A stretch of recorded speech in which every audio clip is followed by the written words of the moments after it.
in STEM. The target of 35% of women's participation in the advanced manufacturing sector, investing £18.2 million to ensure underrepresented groups get the maths support they need in schools, as well as working with schools to support them in developing a triple science offer for all pupils, ahead of introducing a statutory entitlement. A successful STEM sector is a diverse one, and it starts with inspiring the girls of today. Thanks to this government embracing AI, constituencies such as Airdrie and Shotts are seeing substantial investment in data centres which will create jobs and re-industrialise former industrial heartlands.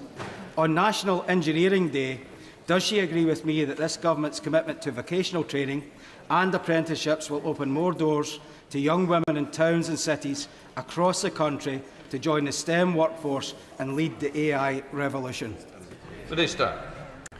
My honourable friend speaks from experience in education. It is absolutely right. That's why we're investing £187 million in our Tech First programme to bring digital skills and AI learning into classrooms and communities, while 7.5 million workers are set to gain essential AI skills through our industry partnership. Training will open up opportunities in constituencies like Airdrie and Shotts and put women and girls at the centre of the AI revolution, and I commend his work in this area. Alison Bennett. Thank you, Mr. Speaker. Does the Minister seriously believe that cutting funding for the International Baccalaureate, a qualification proven to keep more girls studying STEM subjects, will help increase the number of women entering STEM industries? Minister. An Education Minister will be happy to discuss that with her. Jack Rankin. The floor, please, sir. Minister, welcome. Thank you, Mr. Speaker. This government is determined to break down barriers to opportunity so that everyone can achieve success, and this commitment is underpinned by strong data and evidence. Jack Rankin. Thank you, Mr. Speaker. Earlier this year, the Education Secretary said that white working-class boys had been betrayed. Yet this summer, MI5, MI6 and GCHQ ran an internship scheme which was open only to people from ethnic minority backgrounds. I'm afraid, Mr. Speaker, the House of Commons runs a similar scheme in partnership with the Windsor Fellowship. What message does the Minister think it sends to our children that some doors are closed because of the colour of their skin, particularly in the context of what she said about white working-class boys? Minister. Thank you, Mr. Speaker. I have a lot of respect for the honourable gentleman as a fellow Berkshire MP, but I would just gently say to him it is right that people who serve our country in whatever form reflect the communities that they serve. These schemes are about levelling the playing field, not about creating an unfair advantage, and everybody who is given a place is done so on merit. This party, on this side of the House, we follow the evidence. He just follows the honourable member for Clacton. Foreign Session Lammy. Mr. Speaker, as we come to the end of celebrating Black History Month, I think it's vital that we continue to promote diversity in all workplaces. Does the Minister agree with me that it's fundamental for us to have DEI practices in all workforces so that we can fight equality, fairness, transparency, preventing discrimination, especially discrimination that far too many people still face in the workplace? Minister. I thank the honourable lady for her question and for her great campaigning work. I agree with her that we must do absolutely everything possible to break down all barriers to opportunity in our country. Secretary of State Clacton. Thank you, Mr. Speaker. Labour's previous definition of Islamophobia was adopted by councils which had grooming gang scandals. And it said that even talking about grooming gangs was an example of anti-Muslim racism. We know from Louise Casey, public servants didn't speak up because they were scared of being called racist, and now they're bringing in a new definition, but they're refusing to tell the public what's in it. So will she commit to publishing the draft definition before it's adopted for full public scrutiny? Minister. Wherever there's abuse, it should be tackled, and we will be publishing details in due course. We now come to topical still fairness. Still fairness. Topical one. Sorry, Mr. Endometriosis care is an... Thank you, Mr. Speaker. In October, we celebrated Black History Month. It's been an opportunity to renew our commitment to maintaining all the progress that we have made and ensuring that racial hatred has no place in our society. This year also marks the 60th anniversary of the Race Relations Act, enacted by a Labour government. We will continue to build on its legacy with our plans to introduce the Equality, Race and Disability Bill in this Parliament, and we have also established the Race Equality Engagement Group, chaired by the Noble Baroness Lawrence. Gil Furness. Endometriosis care is in urgent need of reform. I have lost track of the number of young women who have contacted me to share their horror stories, some of whom have been more than a decade to receive a diagnosis. The system is failing them, and I welcome the government's commitment to update the Women's Health Strategy, but can the Minister confirm that menstrual health conditions such as these will be at the forefront of the renewed strategy? Thank you. I'm grateful to my honourable friend and for all the campaigning she has done on this issue. She is right that too many women suffer trauma and pain, their symptoms and concerns not taken seriously, and we are committed to prioritising women's health. We've commissioned a number of studies focused on endometriosis diagnosis, treatment and patient experience, alongside 6 research trials, totalling an investment of approximately £5.8 million. This will be an essential part of our 10-year health plan. Secretary of State, Clerk of Tea. In January, the Supreme Court ruled that sex means biological sex. This was a huge victory for women's rights. But now we hear that she's kicking the EHRC's much-needed guidance into the long grass. But the law is not changing. The law is as it's always been. So will she release the guidance and make sure that women's rights are protected? Mr. Speaker, if I may, I'd just like to say how moved I was by the interview that the Right Honourable Lady gave to The Times about her experience and that of her son. I'm really pleased that both of them are doing so well and that she's back with us in this House today. Mr. Speaker, we are committed to protecting single-sex spaces, and as I set out in this House, I welcome the clarity of the Supreme Court ruling, and providers should follow it. The EHRC have given me the Code of Practice. We're working through that. It's a lengthy document covering all of the protected characteristics. Any suggestion of delay is simply wrong. The EHRC should know that I am legally required to consult the devolved governments. The EHRC have been asked to carry out a full regulatory impact, they have not been asked to carry out a full regulatory impact assessment, but instead a minimum Secretary of assessment. State, topicals, Florence Turner. Dyspraxia is a common condition, but public awareness levels are still too low. Does the Minister agree that more needs to be done across government and society to raise awareness of dyspraxia? Yes, Mr. Speaker, I do. We want a more inclusive society where neurodivergent people, including those with dyspraxia, are supported to thrive. We're working across government, supporting earlier intervention in schools, including through the Partnerships for Inclusion of Neurodiversity in Schools programme, SEND reforms coming forward in the new year. But we're also, beyond education, taking a wider view of how we ensure people with conditions like dyspraxia are not held back. Due to the rural nature of West Dorset, SEND children face difficulty accessing education. I've got casework of a young girl with stroke whose transport was withdrawn 2 days beforehand. Will the Minister work with other departments to solve the problem of SEND children accessing education in rural areas?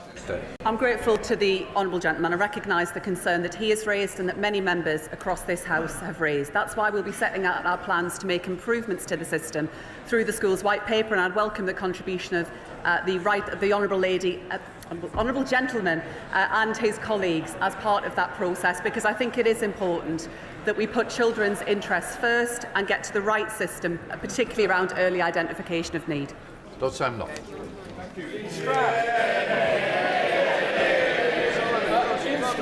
A fantastic volunteer group, the Night Angels, started by Chrissy Lowry, patrol the streets and the trains to give safety for young women. Would the Minister support this group, and also would she like to join us on a patrol donning the trademark pink fluorescent jackets? Thank you. Minister. The Secretary of State is already wearing a pink jacket. I just want to pay absolute tribute to the group in his constituency, and I know that the Victims and Violence Against Women and Girls Minister will be visiting Stroud very soon and has offered to don the pink jacket on our behalves. Alison Griffin. Thank you, Mr. Speaker. Last night I was honoured to speak at an event you kindly hosted with the RNID.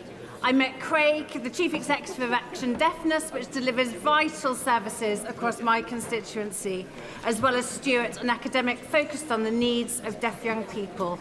They told me that deaf people too often navigate support from siloed health, education and welfare systems that create barriers. So what steps is the Minister taking to coordinate cross-departmental support for deaf people to prevent them from falling between the gaps? The Honourable Lady raises an important point, and I've been more than happy to make sure that she has a meeting with the relevant Minister to discuss her concerns and to make sure that action is being taken across government to address them. Right, that completes those questions. Before we come to Prime Minister's questions, may I extend a warm welcome to the President of the Portuguese Parliament and his delegation, who are with us in the gallery today. We now come to Prime Minister's questions. Mr. Conor Rand. One, Mr. Speaker. Deputy Prime Minister.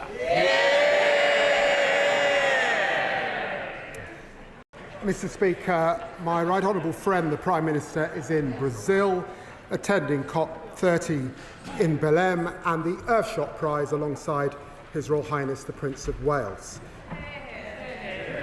Mr. Speaker, the thoughts of the whole House remain with those affected by the appalling scenes that we saw in Huntingdon and Peterborough, where I spent 7 years of my life at school. We thank our emergency services for their outstanding professionalism and the individuals who showed such tremendous courage to defend others. Mr. Speaker, this weekend is Remembrance Sunday. We will never forget those who fought to defend our freedom. It's been one of the greatest honours of my career to meet our troops around the world, whether in Cyprus, the Gulf or Australia. This week, the government announced the biggest renewal of armed forces housing in more than 50 years, kick-starting one of Britain's most ambitious building programmes in decades. This morning I had meetings with ministerial colleagues and others. In addition to my duties in this House, I shall have further such meetings later today. Thank you, Mr. Speaker. And can I start by congratulating the Deputy Prime Minister on being the first black person to ever answer Prime Minister's question. A landmark moment for this place in our country, and I hope he is proud. Mr. Speaker, my 8-year-old constituent Phoebe is battling cancer, and her parents are fundraising to help with treatment costs and to raise awareness of Phoebe's condition. And people across my constituency have been moved by her story and have come together to raise over £122,000. So will the Deputy Prime Minister join me in paying tribute to Phoebe's inspirational bravery? And will he celebrate the incredible generosity and community spirit of Altrincham and Sale West? Deputy Prime Minister. Well, it's very kind of the honourable gentleman to say that, and I'm conscious that my right honourable friend, the member for Hackney North and Stoke Newington, and indeed the leader of the opposition, are both trailblazers who've stood at this dispatch box, and it's important to recognise the progress that we've been made, particularly in the wake of Black History Month. I also thank my honourable friend for raising this issue. It's heartwarming to see a community rally around someone as brave as Phoebe. So I wish Phoebe, her twin brother Eric, and her parents Lindsay and Mark the very best in their fight against cancer. Shall the Secretary of State for Defence, James Corbett. Thank you, Mr. Speaker. And can I begin by associating myself and the opposition with the remarks by the Deputy Prime Minister about the terrible and horrific attack in Huntingdon. We wish a speedy recovery to those still in hospital and pay tribute to the brave actions of the public and the police. Now, Mr. Speaker, overnight, the father of the girl assaulted in Epping by Hadish Gabatu, the illegal immigrant, released by accident, said the government had failed them relentlessly. Now, I confess, I'm surprised the Deputy Prime Minister hasn't already apologised. So I'm going to give him an opportunity now. Will he apologise to the family concerned? Deputy Prime Minister. Well, it's great to see the honourable gentleman in his place. I had expected to see the Shadow Justice Secretary, but nevertheless, I'm pleased to see the honourable gentleman. He must have missed the debate, because in the debate, of course, I said sorry for the anxiety caused whilst Kibatu was at large, and I repeat that, and it's hugely important that Dame Lynn-Anne Owens now gets to the bottom of what has happened with her further investigation. James Cartledge. Thank you, Mr. Speaker. Watching the interview last night, I have to say it was absolutely heartbreaking. And I have to say, Mr. Speaker, I do think he owes it to offer an apology here on the floor of the House. But he should have done that at the start of his remarks, Mr. Speaker. These are very serious matters, Mr. Speaker, which is why I want to ask him a further very important question. Can he reassure the House that since Kibatu was released, no other asylum-seeking offender has been accidentally let out of prison? Deputy Prime Minister. Well, the House is thankfully quiet, so I'm surprised the honourable gentleman didn't hear me when I said that, of course, I apologise and I'm sorry for the anxiety caused. But look, let me just remind him that he was a justice minister that allowed our prisons to get to this state in the first place. And it's now for us to fix the mess that we've got into. It's important that Dame Lynn-Anne Owens can now continue her work and understand what is happening. He knows that early release has begun under their watch in 2021. Mr. Speaker, these are extremely serious crimes that we are talking about. I'm going to ask him the question again.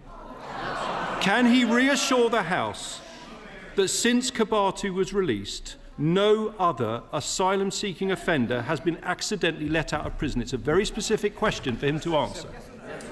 Deputy Prime Minister. After his release, I put in place the toughest checks we've ever had in the prison system.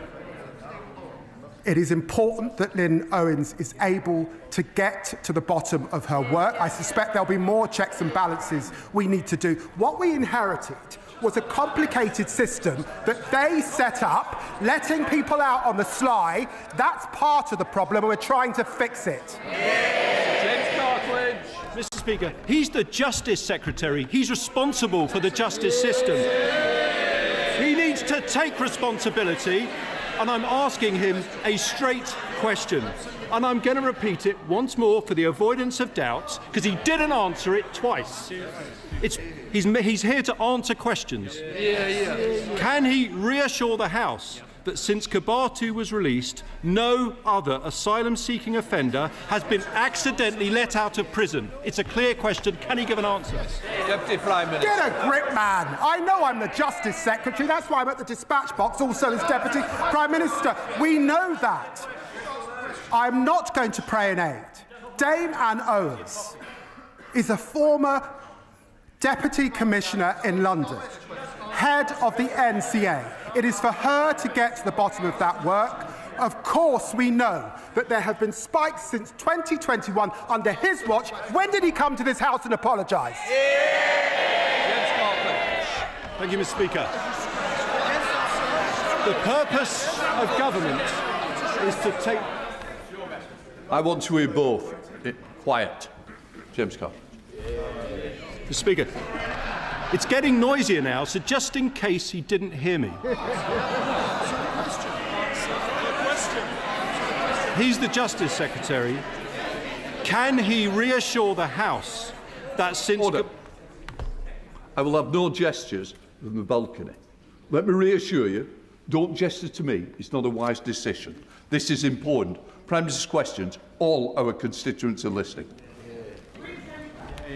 People in Epping and right across the country want to know the answer, Mr. Speaker. So I'm going to ask him again. He's the Justice Secretary. Can he reassure the House that since Kibatu was released, no other asylum-seeking offender has been accidentally let out of prison? Can he answer the question? Deputy Prime Minister. I've got to tell you, I spent 14 years in opposition, and I did a hell of a lot better than he's just done. I have answered the question. Under their watch, prisons were in a mess. Suicides went up.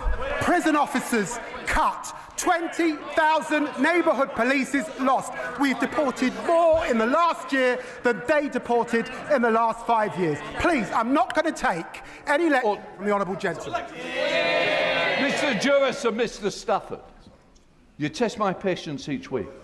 Today's not the day to test my patience. We do have quite a bank holiday, so I certainly wouldn't want to be testing it at the moment. James Cartledge. Thank you, Mr. Speaker. The public are extremely concerned about what happened in the Kabatu case. They want to know there won't be a repeat. So I'm putting to him a very clear question about his responsibilities. I repeat, can he reassure the House that since Kabatu was released, no other asylum-seeking offender has been accidentally let out of prison? Can he answer the question? Deputy Prime Minister. Mr. Speaker, I'm looking forward to being up against the member for Newark next time. In 25 years in this House, I've not witnessed a more shameful spectacle, frankly, than what the party opposite left in our justice system. Their criminal negligence on his watch as a former Justice Minister. They left our prisons on the brink of collapse entirely, threatening to allow offenders to run wild on our streets. He knows that. Rape victims waiting years for their day in court. He knows that. Neighbourhood policing decimated, leaving our people feeling unsafe in their communities, and they haven't learned a thing. We are tackling knife crime, that's why it's falling. 13,000 more bobbies we are putting on the streets, kicking out 5,000 foreign criminal offenders. I've got to say to the honourable gentleman, he should do better. Thank you, Mr. Speaker. My constituent, Georgia Hart. More, I got it to 6. James Cartledge. Order. It is 6. I'm all right. 6, you've had your 6. Sorry, I was correct. Jonathan Brash.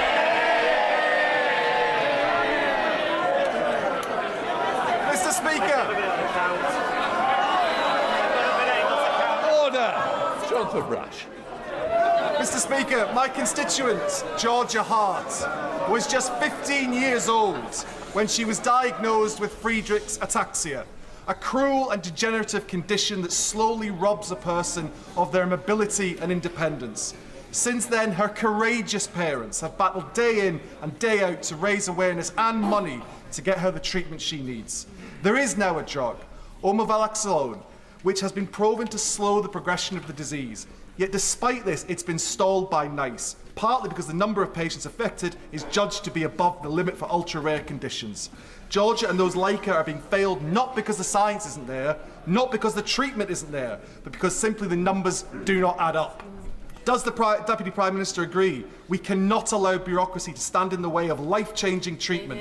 And will he commit to ensuring that I, along with Ataxia UK, can meet the relevant minister at the earliest opportunity so that Georgia and her families do not lose more precious time? Deputy Prime Minister.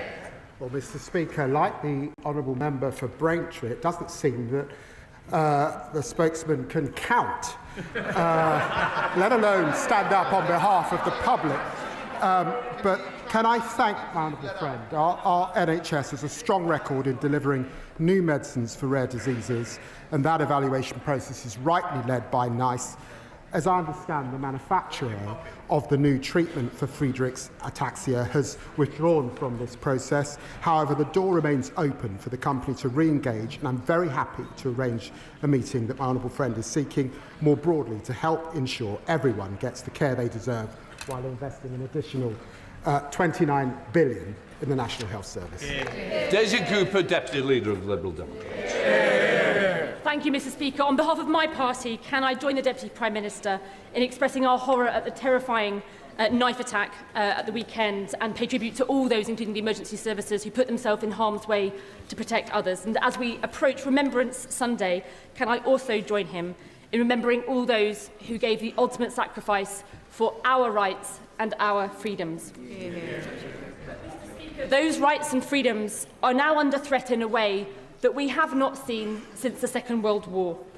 Putin is waging war on our continent and interfering in democracies across Europe. The Chinese government is waging espionage against this House, and Elon Musk is inciting violence on our streets. To date, the government has failed to heed our calls for a new inquiry into Russian meddling, failed to place China on the enhanced tier of country threats, and failed to launch an MI5 investigation into the threat posed by Elon Musk. So can I ask the Deputy Prime Minister, what will it take for the government to act and protect our democracy? Deputy Prime Minister. Well, I'm very grateful to the Honourable Lady. Can I just remind her, as Foreign Secretary, I stood at this dispatch box and I spoke to the China audit that we said we would do in coming into government, and we did that. I did it on the same day that we published our national security strategy, and of course my defence colleague has also published the Strategic Defence Review. She looks across all three of those documents. They set this country in the best place possible to face down the threats that she rightly refers to. Daisy Cooper. Thank you, Mr. Speaker. I hope the Deputy Prime Minister in his new role will consider our calls again. But right now, families across the country are struggling with a cost of living crisis, yet the Chancellor is preparing to increase taxes. Meanwhile, because of high interest rates and arcane Treasury rules to do with quantitative easing, the big banks are making billions of pounds in windfall profits that they never expected, that they never relied on, and never had to take any risk to earn. So without asking the Deputy Prime Minister to preempt the Chancellor's budget, can I ask the Deputy Prime Minister which he thinks is fairer, taxing struggling families or taxing big banks? Deputy Prime Minister. Well, she knows. We've got 80 years of convention, and it is for the Chancellor of the Exchequer to present her budget later on this month. But can I just say gently to her, it is under her government, in which they were in coalition with the Conservatives, that we saw austerity right across our country, and she will know that there are major parties proposing austerity again, and I know that the Chancellor will do everything she can to continue, as she set out yesterday, to invest in our NHS and our public services. Tristan Osborne. Thank you very much, Mr. Speaker. The leader of my local council, Kent County Council, has said that they're a shop window on Reform UK, with councillors facing criminal charges, inappropriate conduct and behaviour, a defection, 5 expulsions, a failed Doge cost-cutting drive and an authoritarian leader who shouts and swears at colleagues. Does the Deputy Prime Minister agree with me that the people of Kent deserve so much better? And how is the government going to ensure that we deliver higher standards in local government? Deputy Prime Minister. I see the Honourable Member for Clacton in his seat.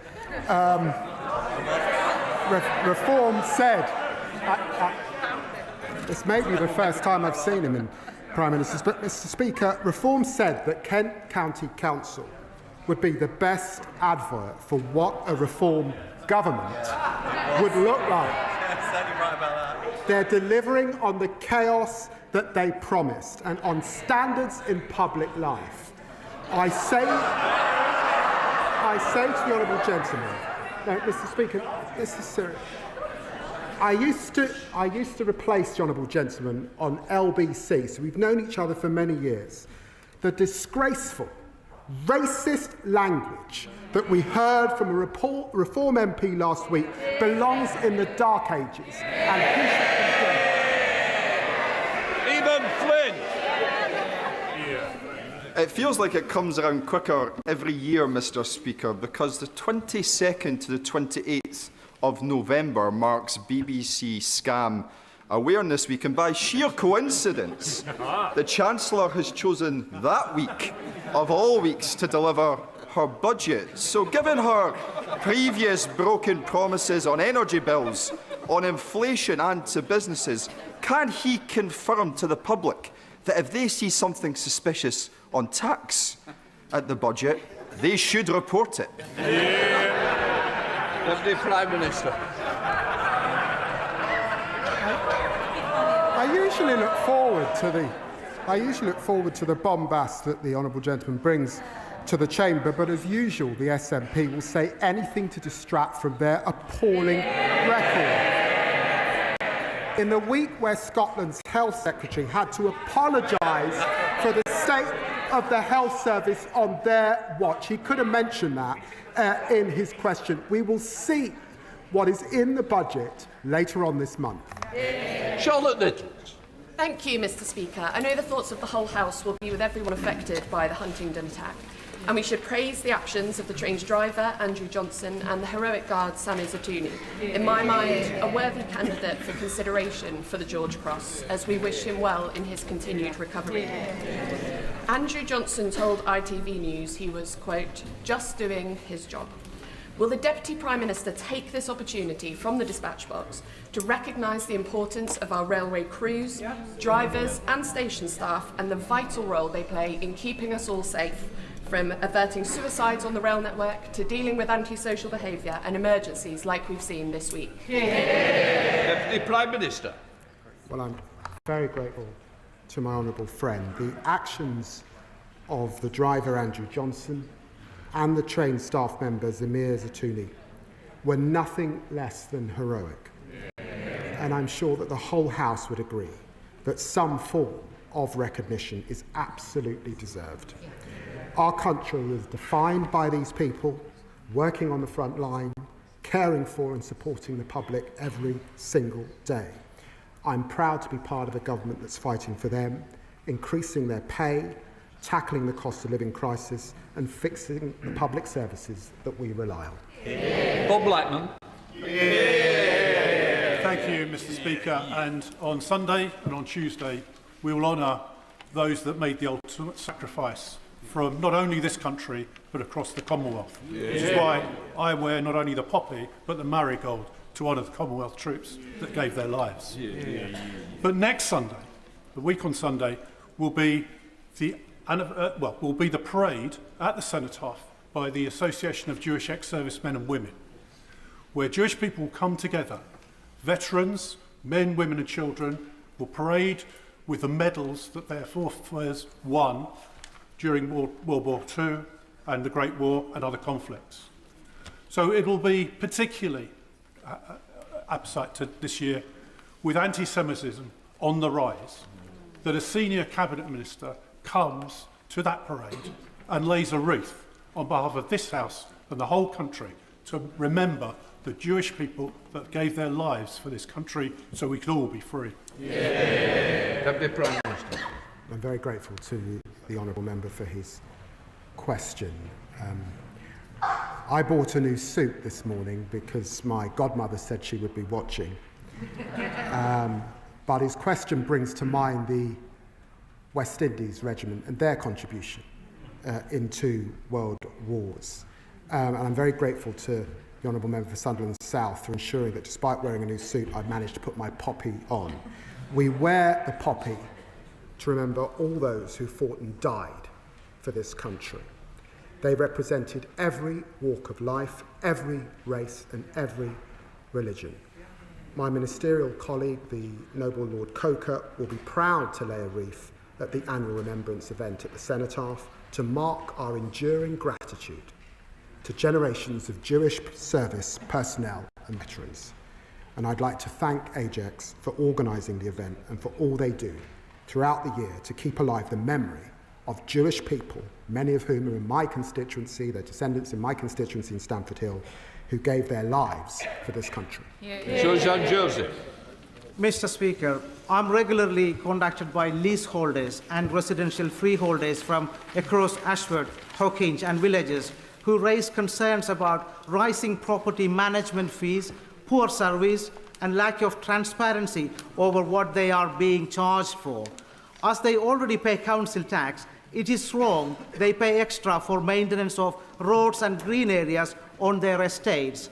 Will the Deputy Prime Minister update the House on the actions the government is taking to reform the current outdated system so that my constituents can look forward to having stronger rights, greater powers and improved protections?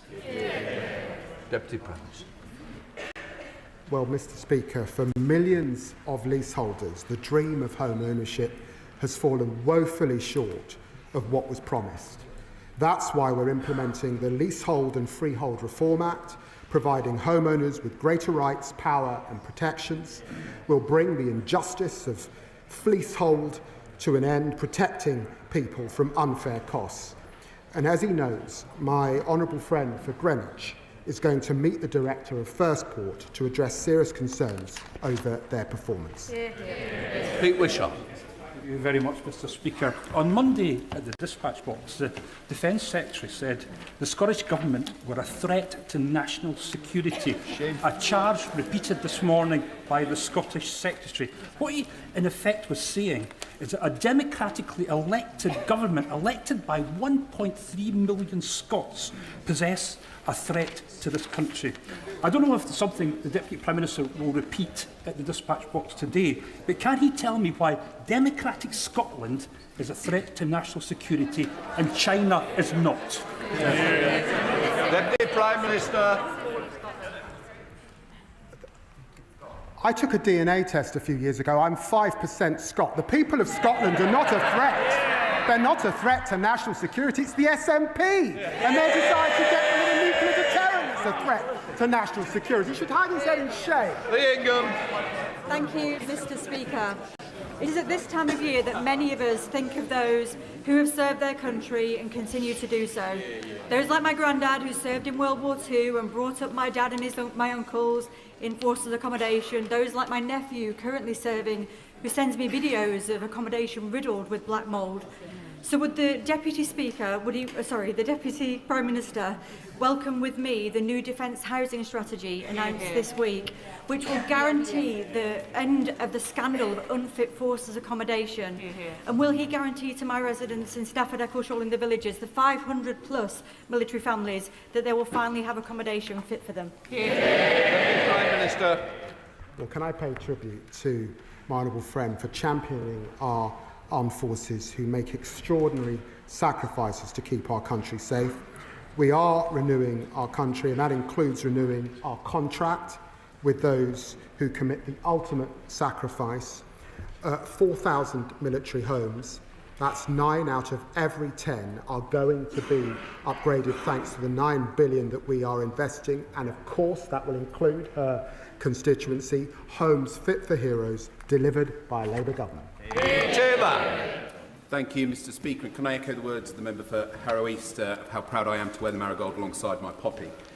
Last year, Sadiq Khan was elected London Mayor with a promise to keep a police station front counter open in all 32 London boroughs 24 hours a day. Labour have just broken that promise to Londoners, as only 2 will remain. This year, the Met Police has 1,419 fewer police officers and staff, fewer people working hard to keep Londoners and our visitors safe. But in Sutton and Cheam, we've just had our High Street police team cut from 11 to just 4 officers, inevitably leaving my constituents less safe. So does the Deputy Prime Minister agree with the Liberal Democrats and Sir Mark Rowley that a shrinking Met Police force compromises their ability to keep Londoners safe? Deputy Prime Minister. Well, as he knows, the previous government cut police officers and PCSOs while also critically underfunding the criminal justice system. We're acting in London, funding the Met, Mr. Speaker, up to £262 million this year, and we're investing £200 million this year to put 3,000 more neighbourhood police on our streets by spring. Through our crime and policing bill, we'll also give them powers that they need, including enough tough new respect orders to tackle crime and make our streets safer. But I do just say gently to the honourable member, because he's a Liberal Democrat, they come to their feet, they ask for more funding, and then given the opportunity, they vote against the reforms that would actually grow our economy. Laura Kirk-Smith. Mr. Speaker. In Aylesbury, I've been running a programme called Your Voice, Your Future to help young people engage with politics and shape the issues that matter to them. They've sent in ideas for the school curriculum review, they've advocated for better mental health support, and they've shared their fears about smartphones and social media. Will the Deputy Prime Minister join me in recognising the contributions and ideas of young people, and what more will he do to ensure that they can meaningfully engage in national policy? Deputy Prime Minister. Well, can I applaud my honourable friend? She's a passionate champion of the next generation. She will have seen my right honourable friend, the member for Sunderland South, launch her curriculum review, which will deliver high standards for every child, giving them the skills they need to thrive and boost their engagement in our democracy. And I'm proud that we'll also be giving 16 and 17-year-olds the right to vote in our UK elections to make their powerful voices heard. Mr. Speaker, burning waste is as polluting as burning coal, and we already have incinerator overcapacity. So when will this government renew the last government's pause on new incinerators? When will it end perverse deliverable pay contracts with incinerator companies? And when will it deliver an incineration tax, like the landfill tax, to encourage waste reduction, reuse and recycling? Deputy Prime Minister. The honourable gentleman is very experienced. He knows that our country's future on energy is in renewables. That's why we're investing in renewables, and he should listen carefully to what the Right Honourable Prime Minister has got to say when he gets to COP. The Chancellor will have heard his observation in terms of further taxes. He's got to wait until the end of the month to see what happens. Adam Thompson.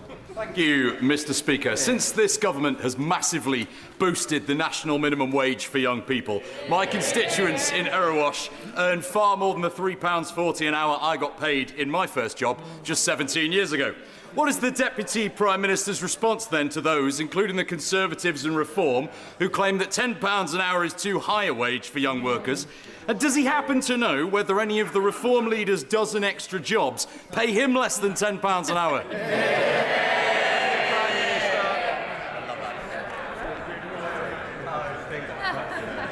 Well, I was looking at the honourable member for Clacton's member's interests, and he's making quite a lot out of gold bullion. You've got to ask, why does he want to cut the minimum wage for people who are not making even 1% of what he is? The Labour Party's on the side of young people, boosting their wages and delivering the youth guarantee to help everyone realise their potential. And I hope young people recognise what the two other parties want on their record. Thank you, Mr. Speaker. People across the country are fed up of extensive and needless delays caused by road, rail and utility works happening at the same time, a failure to coordinate. My Transport Duty to Coordinate bill would fix this and cut disruption, supporting communities and the economy. Now, I understand the government is looking for ways to support the economy, apparently. Will he pass on my proposal to the Chancellor and back my bill? Deputy Prime Minister. I'll certainly pass them on to the Chancellor. Tom Rutland.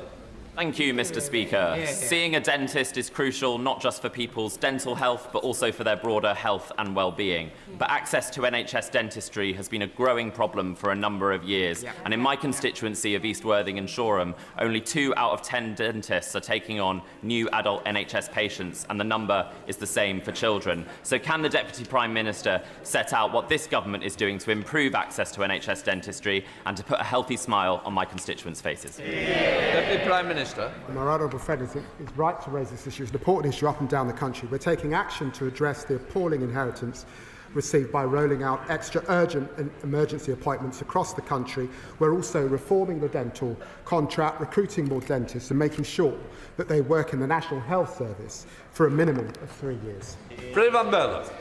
Mr. Speaker, the inclusion of Oxford University Hospital Trust in the rapid review of maternity and neonatal services is welcome, and reports today in the New Statesman and Channel 4 speak to failures at that trust. Will the Deputy Prime Minister commit that the outcomes of Baroness Amos's review will be carried out in full, and and commit to this House that the review is the start of a sea change in maternity services and not a whitewash. Deputy Prime Minister. Baroness Amos is a dear friend of mine, and I know that the Health Secretary is considering her recommendations. Janet Davey. Thank you, Mr. Speaker. Mr. Speaker, we have seen Hurricane Melissa devastate Jamaica and leave the country in crisis. The Imperial College Storm Model states that the hurricane was unlikely without climate change. Now, I know that Prime Minister is at COP30 representing the UK against climate change, but I asked my right honourable good friend, the Deputy Prime Minister, if he will ensure that the UK leads the way on preventing climate change. Deputy Prime Minister, you're right. Well, I'm deeply saddened by the loss of life and the scenes of devastation in the great country of Jamaica. And like the honourable member, I have relatives in Jamaica, and I thank and commend my honourable friend for her personal fundraising efforts. The Prime Minister and the Foreign Secretary have been in touch with their counterparts to offer our full support, with 7.5 million of aid funding already mobilised. We've chartered flights from Jamaica for British nationals who are unable to fly home commercially. Jamaica will also receive 71 million from the Caribbean Risk Insurance Pool, funding which begun under the previous Labour government that they can draw on for their renewal. Rishi Sunak. Mr. Speaker, can I thank the Deputy Prime Minister for joining me at a recent event in Parliament to support the work of Prostate Cancer Research, a charity where I am an ambassador. He and I both believe that introducing a targeted national screening programme for prostate cancer is the right thing to do and would save lives. So does he also agree that the recent compelling results of the 162,000 patient European trial support this case, and that this evidence, alongside data from prostate cancer research and others, should be given significant weight by the UK's National Screening Committee? Deputy Prime Minister. Well, can I thank the right honourable member. Too many of us will sadly know someone affected by prostate cancer, and I have too many members of my family that are living currently with prostate cancer, which is why I'm very proud to co-chair the prostate cancer research event this year and last year with him. And I share his determination to boost research, speed up treatment and deliver better care. Now, he knows I'm biased, but these are rightly decisions for the Health Secretary. The UK National Screening Committee is reviewing the latest evidence of prostate screening and considering whether any changes should be made to save lives. We've invested 42 million jointly with prostate... Jenny Riddle-Carpenter. Thank you, Mr. Speaker. Over the past 15 years, there have been 170 cases of matricide, and in 2022, more women were killed by their sons than by strangers. Child-to-parent abuse is often linked to complex mental health, and earlier this year, I met with Laura and Ian, who are doing all they can to support their son with his rehabilitation after serving time in prison. Mr. Speaker, they are living in constant fear of physical harm from their son, who they love and adore. Will the Deputy Prime Minister support me in meeting the relevant minister to discuss the effects of child-to-parent abuse? Deputy Prime Minister. Matricide is a horrific crime, and we're committed to tackling it. Our VORG strategy will set out how we will halve violence against women, including domestic abuse, over the next decade. And, of course, I'll arrange for the Minister to meet with her. Final question, Martin Vickers. Thank you, Mr. Speaker. Lindsay Oil Refinery in my constituency is under threat of closure with the loss of hundreds of jobs. A number of expressions of interest have been shown in taking over the whole site. If one of those passes the test of due diligence, could the Deputy Prime Minister give an assurance that the government will back the project and allow the continuation of operations at the refinery? Deputy Prime Minister. I can't give him that assurance from the dispatch box, but I will, of course, ensure that the relevant minister meets with him. A point of order, is it to correct the number of questions that I was right and you were wrong? I hope you're not going for a job at the Treasury. Come on then, James Cameron. It's on a serious issue, I think, Mr. Speaker, just to be clear. The Telegraph are reporting that a police manhunt has been launched for a second asylum seeker mistakenly freed from prison. The question is, Mr. Speaker, can you advise me on how I can ask the Justice Secretary whether he was aware of this when I asked him about it repeatedly in Prime Minister's question? You want to? No. You put it on the record. Right, let's just move on. Front bench change over.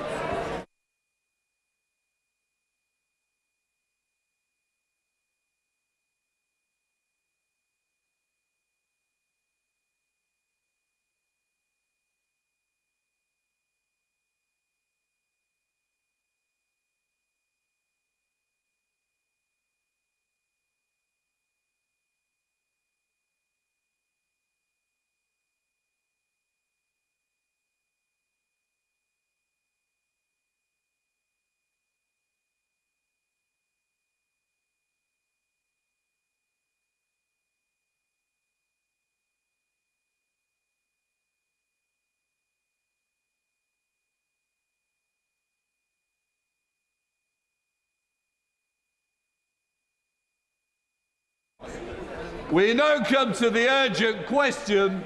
Dame Priti Patel. Speaker, to ask the Secretary of State for Foreign Affairs if she'll make a statement on the government's approach to the worsening conflict in Sudan. Minister. Mr. Speaker, I'm sure the whole House will join me in condemning the shocking violence against civilians in El Fasher. The latest reports, including 460 civilians being killed in a single attack, are harrowing. This is part of a pattern of appalling violence perpetrated against civilians. And it is just one element of the suffering driven by the war in Sudan, a conflict that has now created the worst humanitarian crisis on record. Over 30 million people need aid, and 12 million people have been displaced. Famine is spreading, and cholera is also now widespread, with life-saving assistance continuing to be blocked by the parties. As the Foreign Secretary said at the Manama Dialogue over the last weekend, no amount of aid can resolve a crisis of this magnitude until the guns fall silent. The world must do more. The UK is using all tools at our disposal to protect civilians, to get humanitarian aid to those in most need, and to secure a lasting ceasefire in Sudan. A year ago, the UK, along with Sierra Leone, brought a resolution to the UN Security Council.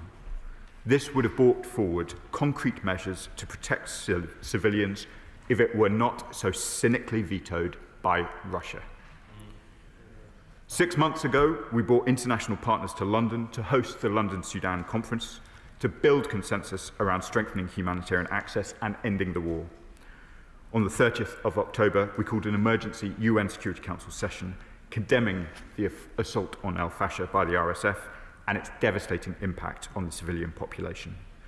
We led a press statement to maintain the spotlight on the situation and pressure on the RSF to de-escalate in line with UN Security Council Resolution 2736. On Saturday, the Foreign Secretary announced a further £5 million in aid in response to the situation in Al Fasher, which will provide life-saving food and health assistance, as well as support to survivors of sexual violence. This is on top of the £23 million we've already mobilised from existing budgets through partners such as the ICRC and the Sudan Humanitarian Fund. We're providing £120 million this year to the crisis in Sudan, and both the Prime Minister and the Foreign Secretary have been clear that this funding is protected. We will keep working at every level to bring this horrific conflict to an end. Foreign Secretary, Mr. Speaker, for granting this urgent question, the atrocities of recent days, including in Al Fasher, are beyond horrifying. The suffering inflicted on the Sudanese people by this war is an affront to humanity. Red lines have been crossed in the prosecution of this conflict that cannot be allowed to stand, especially by the UK as the penholder on Sudan at the UN Security Council.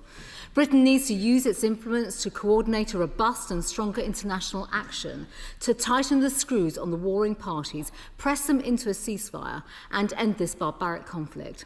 The government must go further and upgrade our support for those documenting evidence of these heinous crimes. So can the Minister confirm that that will happen? Will the Minister introduce more hard-hitting sanctions on the key operators and take concerted action to deter entities, individuals and businesses whose support continues to sustain this awful conflict? Are actions of this nature being coordinated with international partners? And what progress has been made to build up organic civilian political groups so that Sudan can move back to a civilian government after the ceasefire? It is essential that we have a credible day-after plan as soon as possible. On the dire humanitarian crisis, are the changing territorial positions of the warring parties having an impact on the ability to deliver aid? And if so, what is the plan to counter this? We note the announcement earlier this month, I think last week in Bahrain, of the £5 million being provided for emergency aid support for the survivors of sexual violence in El Fasher. The whole House will recognise the importance of getting aid to them. So what can the Minister say about the delivery of this urgently needed aid, and how is that happening?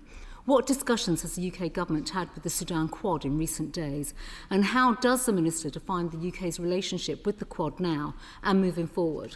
Can the Minister also share his latest assessment of the region's wider ability to manage the fallout from this terrible conflict, and whether the government has carried out an assessment of what different outcomes from this conflict would mean for the security of the Red Sea?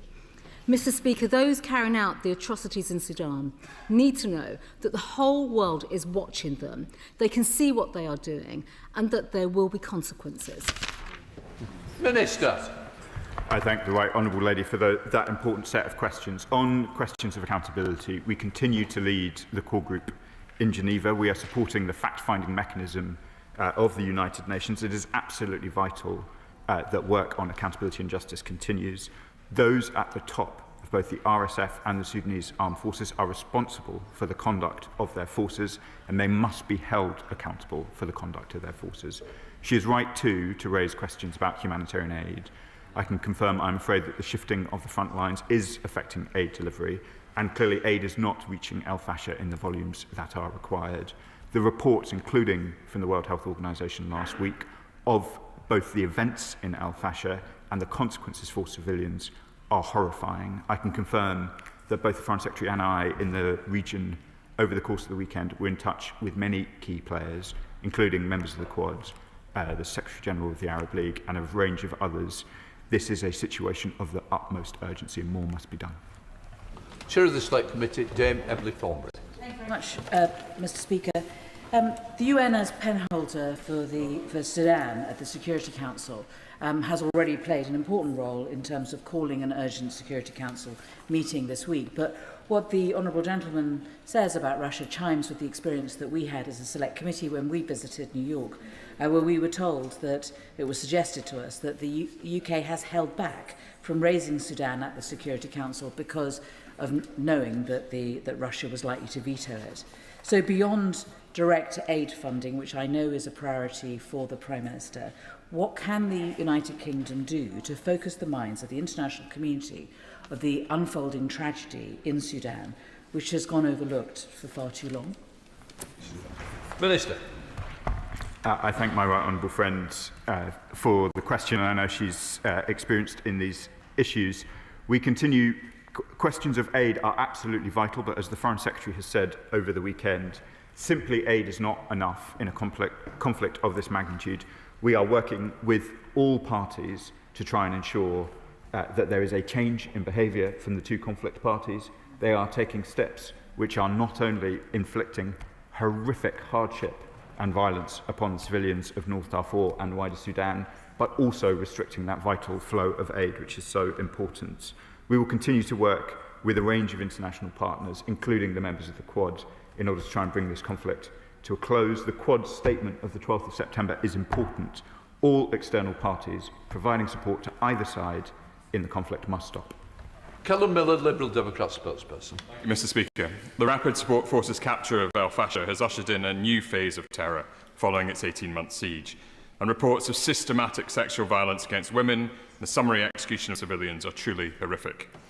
The Minister referred to the UN Security Council, which met last week, and demanded that all parties to the conflict protect civilians and abide by their obligations under international law. it is clear that those obligations are being entirely ignored. As the penholder for Sudan at the UN, the UK has a unique responsibility to show leadership and ensure that protection for citizens is more than just words. So I have 3 questions for the Minister. First, can he confirm whether the UK sought at the UN to secure a countrywide arms embargo? Second, does the government consider that the UAE is a party to the conflict? And third, in light of reports that British weapons have been supplied by the UAE to the RSF, will the government ban arms sales to the UAE until it can be proven that Abu Dhabi is not re-exporting British arms to the RSF? Minister. Mr. Speaker, I'd like to take the opportunity just to be clear about some of these reports about British arms, because I can see from previous discussions in this chamber that there is some confusion. There was an article which made reference to a range of different arms that might be in use in Sudan. I've already spoken about the importance that all external parties do not support the two parties. And let me be clear, the UK is providing no arms which are of use in the conflict. The article referred to, as I understand it, a seatbelt or a harness, which is not a prohibited item, components of an engine, and a target practice item for which all exports were stopped in 2017. Now, I want to reiterate how carefully and strictly we interpret our arms obligations, but I want to clear up any confusion for the House. These are not items that in some cases are prohibited at all. None of those items are eligible for export at the moment, and none of those items would make any difference to the conflict scenes that we're discussing this afternoon. Thank you, Mr. Speaker. The situation in Sudan is beyond devastating. Indeed, Sudan's own ambassador has warned that there is a genocide taking place there. But I really want to urge the Minister, as we focus on those that are being violated. So can he ensure that the UK government is going to be leading all the international efforts to bring the perpetrators of the disgraceful violence against women and girls to justice, no matter how long that process takes? No, Minister. My honourable friend asked a critical question, and I'm pleased to confirm to her that today the UK has called for a special session of the UN Human Rights Council in our capacity as leader of the Sudan core group. This is further action on our part to ensure that, exactly as she says, there is accountability and scrutiny in this horrific conflict. Father of the House, Sir Edward Lee. Obviously, it's absolutely appalling for the people there, but we can't insulate ourselves, can we, from these sort of conflicts?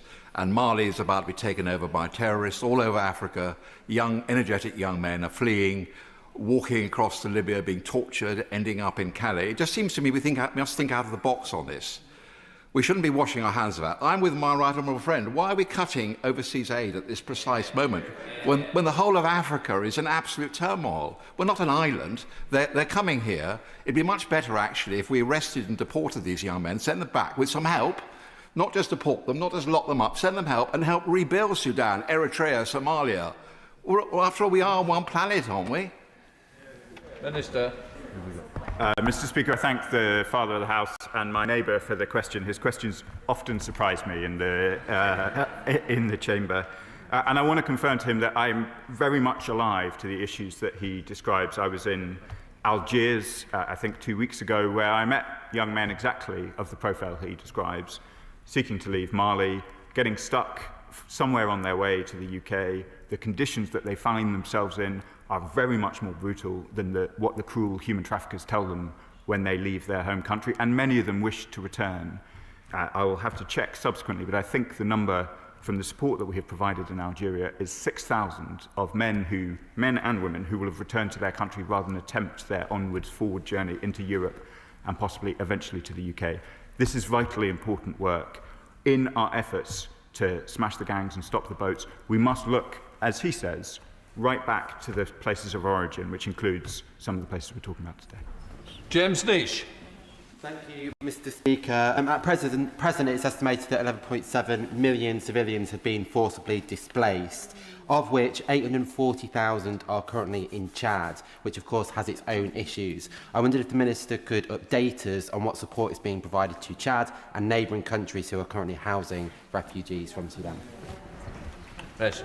Mr. Speaker, we have a programme of supporting refugees displaced in the region. As my honourable friend rightly says, there are a range of challenges for Sudan's neighbours, and the burden of refugee support falls particularly heavily, often on places with the fewest resources of their own. I'm very happy to write to him with some of the specific details about Chad, but after serving 2 years in Juba during the time of the Right Honourable Gentleman as the Secretary of State for DFID, I know what a significant impact it can have. Conflict in the region does indeed displace large numbers of people, with huge pressures on the public services elsewhere. Thank you, Mr. Speaker, for granting this urgent question today and underlining the importance of this matter by allowing further discussion on Sudan in the House. The Minister is doing a very good job, but the whole House needs top-level prime ministerial involvement in this, in the same way that Sir Tony Blair and my noble friend Lord Cameron were involved when they were Prime Minister, because what we are witnessing is wholesale slaughter. It's not today about money and humanitarian aid. It's about impunity, that these murderous thugs are bragging online about their part in the ethnic cleansing which is taking place. We need to keep very strong records to hold as many of these people as we can to account. And we need more action at the UN, where Britain holds the pen. We need to demand access for an African Union UN delegation to go to El Fasher and to meet with the leaders of the RSF. And we need to prepare international sanctions to be visited on all their leaders. Minister. The Right Honourable Gentleman makes a powerful point based on long years of experience, and I'll certainly discuss his suggestions with the Minister for Africa. And Lee Stotts. Thank you, Mr. Speaker. As well as the IPC recently discovering conditions of famine in Al Fasher and in Kadugli, it stated that conditions in Dilling, South Kordofan, are likely similar to Kadugli, but can't be classified due to insufficient reliable data. Does he agree that just as it's unacceptable to indiscriminately kill civilians, health workers and aid workers and restrict aid access, it's also unacceptable to deny access for the purposes of famine classification? And is the government making that point to the belligerents? Minister. It's a very important point, and it is absolutely vital that IPC has the access it requires in order to make its classifications. I note with alarm and dismay how often this House is relying upon IPC classifications, not just in Sudan, but of course in Gaza as well, and it is vital that they can do their work properly, so their classifications, which are the world standard, can be relied upon. Ray Matthews. Thank you, Mr. Speaker. Last night at the adjournment debate, I called for a Lancaster House-style conference to be called for all the parties in the Sudan conflict, so that a way to peace can be found. Calls were also expressed from government benches for a peace-making force.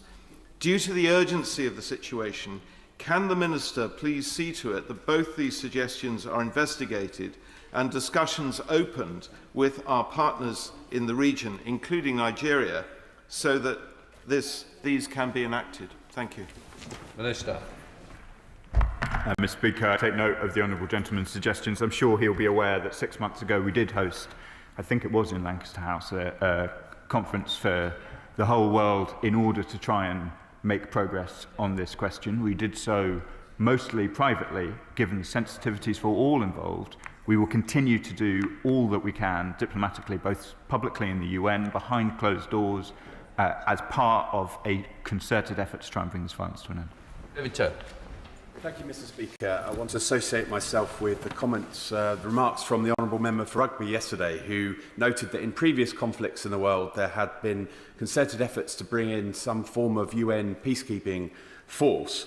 I note that this is not something, unfortunately, in today's world that seems to be very popular, and I forgive the Minister if he thinks this is a naive question, but what efforts, in addition to the humanitarian aid that we're giving, the diplomacy we're doing, can we do to actually stop civilians being killed right now by looking at any form of peacekeeping force, whether it be UN or African Union or whatever a coalition of the willing, to stop the civilians being killed right now? Minister. Mr. Speaker, my honourable friend asks the right set of questions. Of course, the first priority must be a ceasefire There has been, as I know my honourable friend knows, peacekeeping forces in Darfur before, and they have faced very considerable difficulties in exercising their mandate when the conflict parties are not themselves prepared to take that vital first step, which is a ceasefire. Thank you, Mr. Speaker. I've asked it before and I'll ask the Minister again. When is the government going to publish its Africa strategy, North Africa and Sub-Saharan Africa? Because I fear there'll be other events like this, other conflicts like this. And as the UK, the US and the French have divested politically, economically, diplomatically, and in terms of provision of aid, we've seen others fill the vacuum, such as China and Russia and proxies and terrorist groups, etc. So unless the US and the UK and the French and other partners and allies get together and get back into Africa to support fragile governments, stopping them becoming failed governments, we are likely to see our adversaries advance all over Africa, including Commonwealth countries, and we're more likely to see more bloodshed, more rape, more torture, and to quote one of our UK papers, hell on earth in Sudan. Minister. I thank the honourable gentleman for his commitment to these issues. I'd reassure him, I think I've been in North Africa twice in 2 weeks, and we will continue as a ministerial team to pay Africa the attention that it deserves. I'll have to revert to him on the question of the timetable for publishing the Africa strategy. Mr. Speaker, despite being the largest humanitarian catastrophe on the planet, despite the mass rape and slaughter of civilians, when it comes to Sudan, it feels like the world has taken a moral holiday. The atrocity in El Fasher were entirely foreseeable. This conflict isn't new. I understand the Foreign Secretary is leading the fight to keep Sudan on the agenda and to secure accountability for the mass atrocities in Darfur. But does the Minister agree with me that it's time global leaders followed UK's example and showed the moral resolve and moral courage and the leadership needed to end this deadly assault? Minister. I thank my honourable friend for making that important point. It's one that both I and the Foreign Secretary agree with, and I'll quote the Foreign Secretary from the weekend: the world must do more. Sir Judy Lewis. I repeat the question I asked his ministerial colleague last week. Are there no other regional powers that could intervene physically to separate the warring parties? And may I put it to him that whilst it is very fortunate that thanks to his honourable friend for Oxford East and now the Shadow Foreign Secretary and Mr Speaker that we've been granted successive urgent questions on this in successive weeks, it would be a recognition of the anxiety felt in all parts of the House if the government would make regular ministerial statements rather than us having to rely on such applications for urgent questions. Minister. Thank you, Madam Deputy Speaker.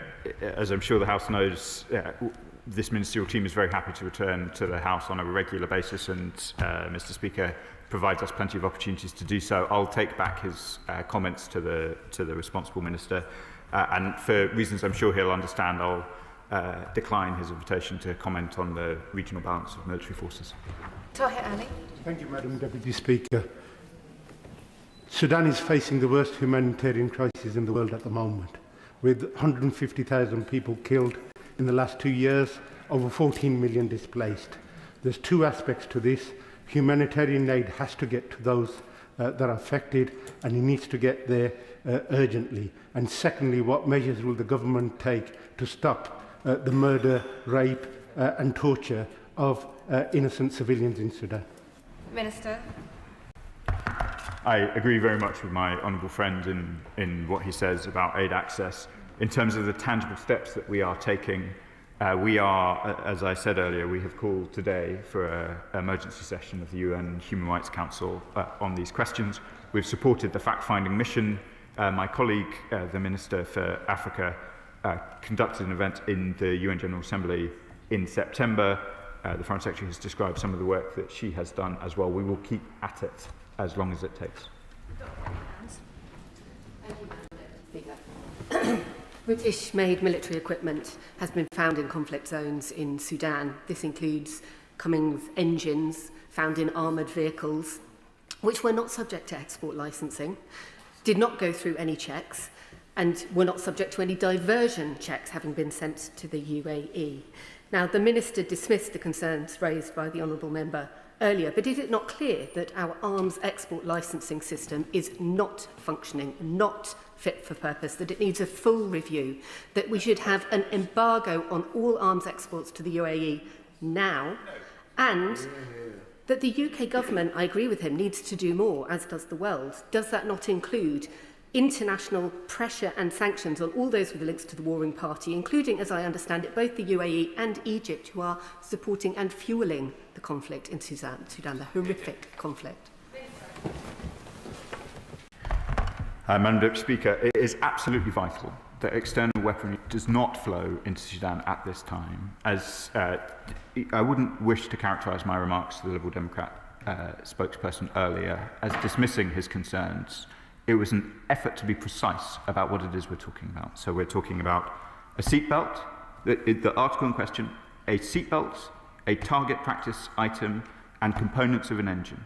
Now, those components of an engine may have been licensed at a previous time, licenses which since would not apply in order to get into Sudan. But we need to be clear, these are neither bombs nor bullets, nor are they items which are likely to be irreplaceable. We are looking very carefully at these reports, but given the tone of some of the commentary in this House, I want to be absolutely clear what it is that we're talking about. Our arms export licensing regime is some of the strongest in the world, and I recognise the strength of concerns in the House, but we have a duty and an obligation to be precise about what it is we are talking about. These are not arms, as the public would understand them. It is right that the Honourable Member raises the questions of the engine components, and we are looking carefully at the reports about when they may have been transferred. But let us not be under any illusions that the components for that engine are unlikely to be a substantial contribution to the absolutely devastating violence that we see. Nav Mishra. Madam Deputy Speaker, 3.5 million children under 5 years of age are suffering from acute malnutrition. In January 2025, the former Biden administration said that it judged that the RSF and associated militias have committed genocide in Sudan. So can I ask the Minister if the British government shares that opinion of the former Biden administration? Madam Deputy Speaker, as the House will know, genocide determinations are, in the view of the British government, a question for competent courts. That does not in any way take away from the horror of what we see and the reports that we receive, including the WHO reports of early last week, which are absolutely horrifying about the scale of the violence taking place in Sudan. Dr. Andrew Morrison. Thank you, Madam Deputy Speaker. Sudan is a crushingly poor country, but it's not without resources, so it's hardly surprising that malign state actors and their proxies are closely involved in it and not in a good way. What can be done, in particular, to disrupt the smuggling of gold from Sudan by the Wagner Group to Syria in order to fund Russia's war in Ukraine? The Honourable Gentleman, my predecessor, makes an important point about the role of what was known as the Wagner Group and now Africa Corps. They have suffered some setbacks in the region, not least in Syria, but they continue to play a deeply malign role. We are quite focused on what Russian support is doing to that part of the world, and it is all malign, and we will continue to bear down on those questions in the way he would expect. I understand the importance of this urgent question, but we have substantial business to get through today, so I ask that questions are short and answers, Minister, are just as short and on point. Stella Creasy. Madam Deputy Speaker, may I welcome the aid that the Minister has outlined for this horrific crisis. And I recognise he is right to say that we must be precise about what, if any, military involvement the UK may have via arms sales. He will have also heard the concern about the UAE and what is happening. Amnesty International have described them as a hub for arms diversion for many years, affecting conflicts not just in Sudan but Eritrea. Could he update the House? He says they're looking closely at these reports about arms sales. Could he update us on what conversations he's had with our counterparts in the UAE about this and how we close those loopholes so that everybody can have confidence in this matter? Madam Speaker, we have looked closely at the reports from The Guardian and the associated documentary evidence that they've provided. I've tried to set out what our assessment is of those reports. We are looking still particularly at this question of the engine in relation to what licensing arrangements it may have, by which it may have made its way to Sudan. But this is not similar to some of the reports I've seen online and elsewhere. This is not large-scale British arms. This is 3 specific components, and the dossier of documents included a range of other countries, and that's why I focus my remarks more broadly. Let me reassure her too that, of course, the UK and the UAE continue to discuss these issues, including on Friday between the Foreign Secretary and her counterpart. Caroline Volden. Madam Deputy Speaker, given the horrendous apocalyptic scenes we're seeing in Sudan and the fact that 25 million people are now estimated to be in acute hunger, does the Minister still think it was right for the Government to cut our overseas development aid budget? And can he commit to the House that the Government will increase it back to 0.5% of national income and use this funding to fund the UK's response in Sudan, which is so desperately needed? Madam Deputy Speaker, I'm very happy to enter into the wider debate about aid funding, whether it's in relation to Sudan, Afghanistan or Gaza, but I also have to tell the House what I see on a day-to-day basis, which is in Sudan, just as in those other countries that I have mentioned, the single most significant cause of harm is restrictions on access, and it is the actions of the participants to the conflict. So there is a debate to be had about the overall aid budget, but in moments such as this, when aid is being cruelly deprived from areas that require it, we need to focus where responsibility lies, and that is with the parties to the conflict. Steve Race. Madam Deputy Speaker, I thank the Government for the leadership they're showing on Sudan, including last week's statement on the UN. The Minister's right to stress both the urgency and the horror of the current situation in El Fasher and beyond. Could he set out what is required next of the UN, both in terms of process but also in terms of outcomes as well, to try to stop the violence and to tackle the humanitarian crisis that is ongoing? There are 3 particular areas where we're focused on UN action. One is in relation to the fact-finding mission, which we have supported, which is critical for accountability and justice. The other is in relation to the Human Rights Council itself, where, as I said earlier, there will be an emergency session, and we'll be discussing with our partners on the UN Security Council what more can be done following the events last week at the Council. Corbyn. Thank you, Madam Deputy Speaker. The 25 million people that are starving at the moment in Sudan are victims, obviously, of the most ghastly proxy war that's going on. What engagement does the government have with the UAE on all this and their wider war objectives because of the vast mineral deposits that exist all over Sudan and in Darfur, which clearly a lot of people have got their very greedy eyes on? And the poorest people in the poorest place, as ever, are victims of this war. There have been a number of contributions this afternoon about the various countries with an interest in the region. We do, of course, continue to discuss events in Sudan with all of the members of the Quad, with all of those in the region with an interest, and that includes the UAE, who we spoke to on Friday. Chris Hinchcliffe. Thank you, Madam Deputy Speaker, and can I echo those who've highlighted that the atrocities in Sudan are absolutely abhorrent. I welcome the fact that the Minister has said we must hold those responsible to account. So I can ask for some further reassurance that he will press for the expansion of the ICC's jurisdiction to international crimes committed across the whole of Sudan. As I understand it, the ICC already has the necessary powers and indeed has secured a conviction for crimes committed in 2003. I'm sure the House will find news of that conviction, I'm sure many are aware, not reassuring 20 years after the fact, but the importance of accountability measures taking place whenever they can, even as after a long delay, is still an important contribution to the international justice architecture. But I'm happy to look at the question of mandate if he's concerned about it. Wrigley.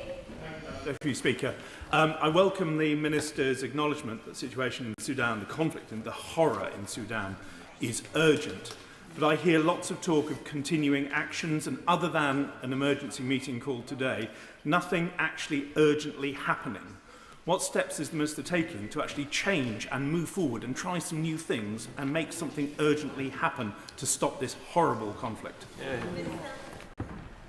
I would just remind the honourable gentleman that, yes, we have called for an emergency meeting in the Human Rights Council today. We have been in discussions with our partners today. Over the weekend, we announced a further £5 million. The Foreign Secretary has been extensively engaged in discussions with all those with influence on the question, and I have been playing my part in the region this weekend as well. We will continue to be as imaginative and as determined as the House would expect us to be. Kim Johnson. Thank you, Madam Deputy Speaker. Rape and violence against women and girls has been used as a weapon of war in Al Fasher, with militia acting with impunity. So can the Minister explain what support has been provided to NGOs working on the ground to support the victims, and does he agree with me that diplomatic efforts need to be ramped up to stop this horrific situation?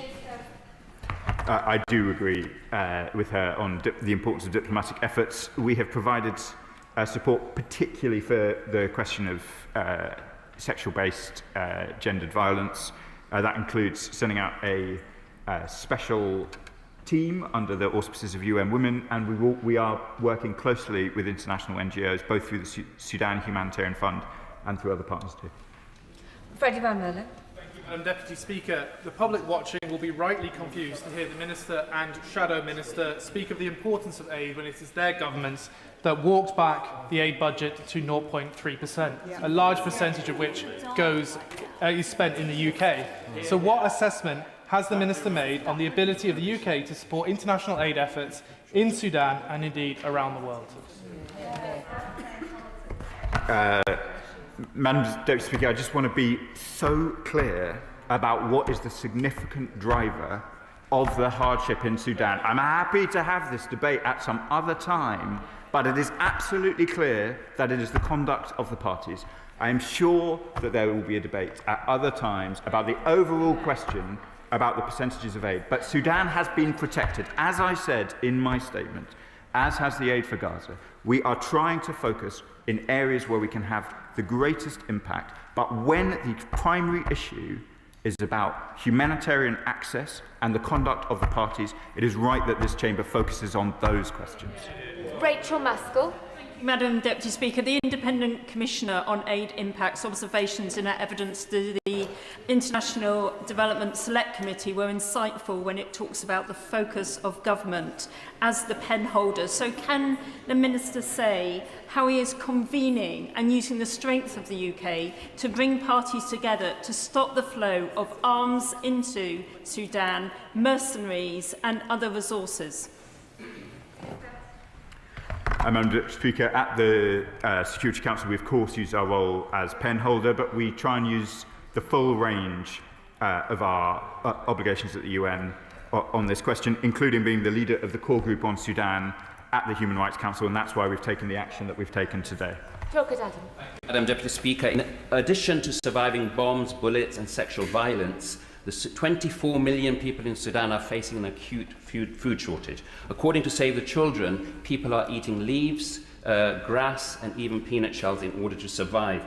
This has been further compounded by the expulsion of the World Food Programme Director and Emergency Coordinator. So can I ask the Minister what steps, if any, he has taken or his department has taken to ensure that the World Food Programme and other United Nations agencies can continue delivering life-saving assistance without obstruction immediately?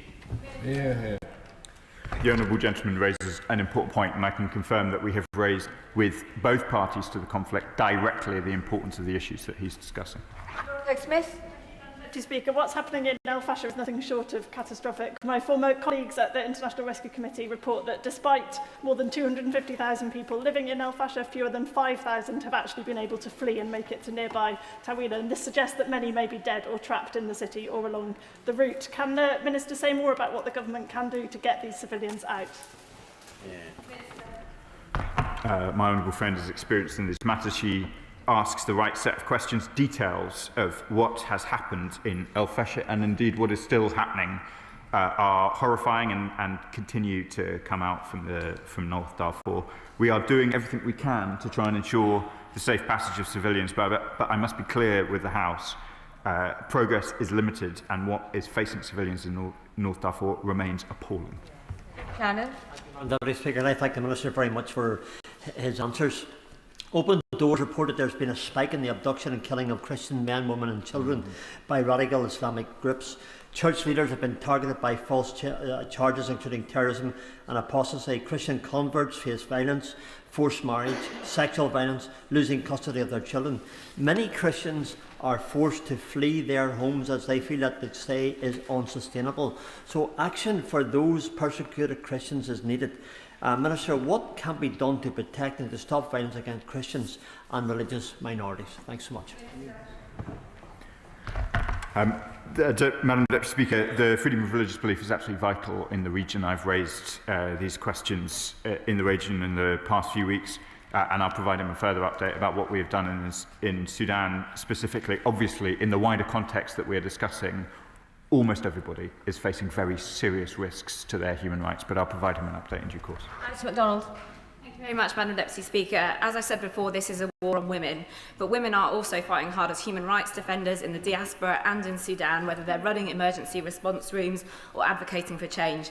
So can you say more about how we're ensuring our aid is going to grassroots women's rights-based organisations, and in the discussions at the UN, in line with the Women, Peace and Security agenda, will we ensure that women's voices are heard?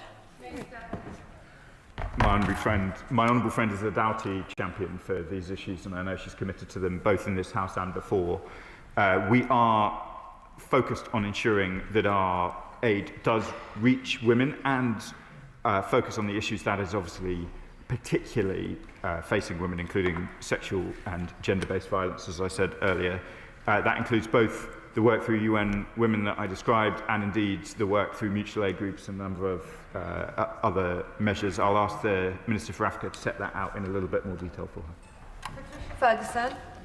Madam Deputy Speaker, as people continue to flee from El Fasher to Tawila, a town which is already sheltering some 652,000 displaced people, it's very clear that not only is the situation on the ground in Sudan extremely dangerous, not to mention barbarous in some cases, but is also chaotic. And it's likely that Sudan is going to need support ongoing for a very long time. Are those discussions that the Minister has had with colleagues at the UN and in other interested countries to make sure that that support is there to support the country whenever we have the opportunity to give them that aid? Madam Deputy Speaker, I wish we were in a position where we can talk about longer-term questions. As the front lines continue to move rapidly, as the conflict continues in such an active phase, our efforts, as I'm sure my honourable friend will understand, has been most focused on urgent questions of ceasefire. Helena Dollymore. Deputy Speaker, I share the view of members across the House that the crisis in Sudan is simply not getting enough focus from the world, and I thank the Minister for his leadership in this area. It's an absolutely horrendous situation we face in Sudan, and last week the attack on the maternity hospital in El Fasher, over almost 500 civilians killed, and in the words of the UN Relief Chief, women and girls are being raped, mutilated and killed with utter impunity. We know this is a trend that we see increasing across the world, with more aid workers being killed, more health workers being killed. So can the Minister tell me what the government is doing to make sure aid workers and health workers are not targeted, what we are doing to tackle rape and sexual violence in conflict, and also will he add his remarks to the fact that 11 UN staff are still being held hostage in Yemen by the Houthis, another example of attacks on health and aid workers across the world? I'm grateful to my honourable friends for raising this specific attack. I mean, the details of this attack are truly horrifying. And marauding through a hospital, killing civilians ward by ward, including the sick and the injured. This is a truly barbaric attack, and it is vital that we have accountability for it, not simply for the people of Sudan, but because we cannot, as a country, we cannot, as an international system, allow these things to pass without that justice and accountability. She raises important points about Yemen. The conduct of the Houthis has been appalling. I'm pleased to inform the House that some of those detained UN officials have now safely left Yemen, but it is a worrying and deeply disturbing trend of Houthi capture of aid workers. Dr. Lawrence. Thank you much, Madam Deputy Speaker. Similar to the attack on the hospital, it's estimated 80% of health facilities in conflict-affected regions are no longer operating, and those that are facing a shortage of medicine and supplies. leading to a resurgence of cholera, measles, dengue fever, malaria, as well as neglected tropical diseases such as leishmaniasis, leprosy and onchocerciasis. What steps is the government taking to ensure that humanitarian assistance and medicines are getting to those who need it most?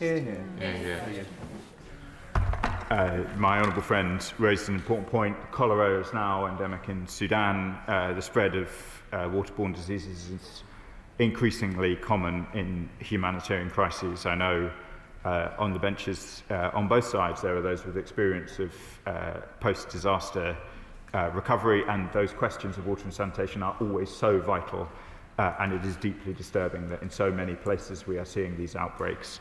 The government will continue to do all we can in the way I've described. That is the end of the urgent question on conflict in Sudan. I'll give the front benches a moment or two to shuffle over before we come to the next bit of business.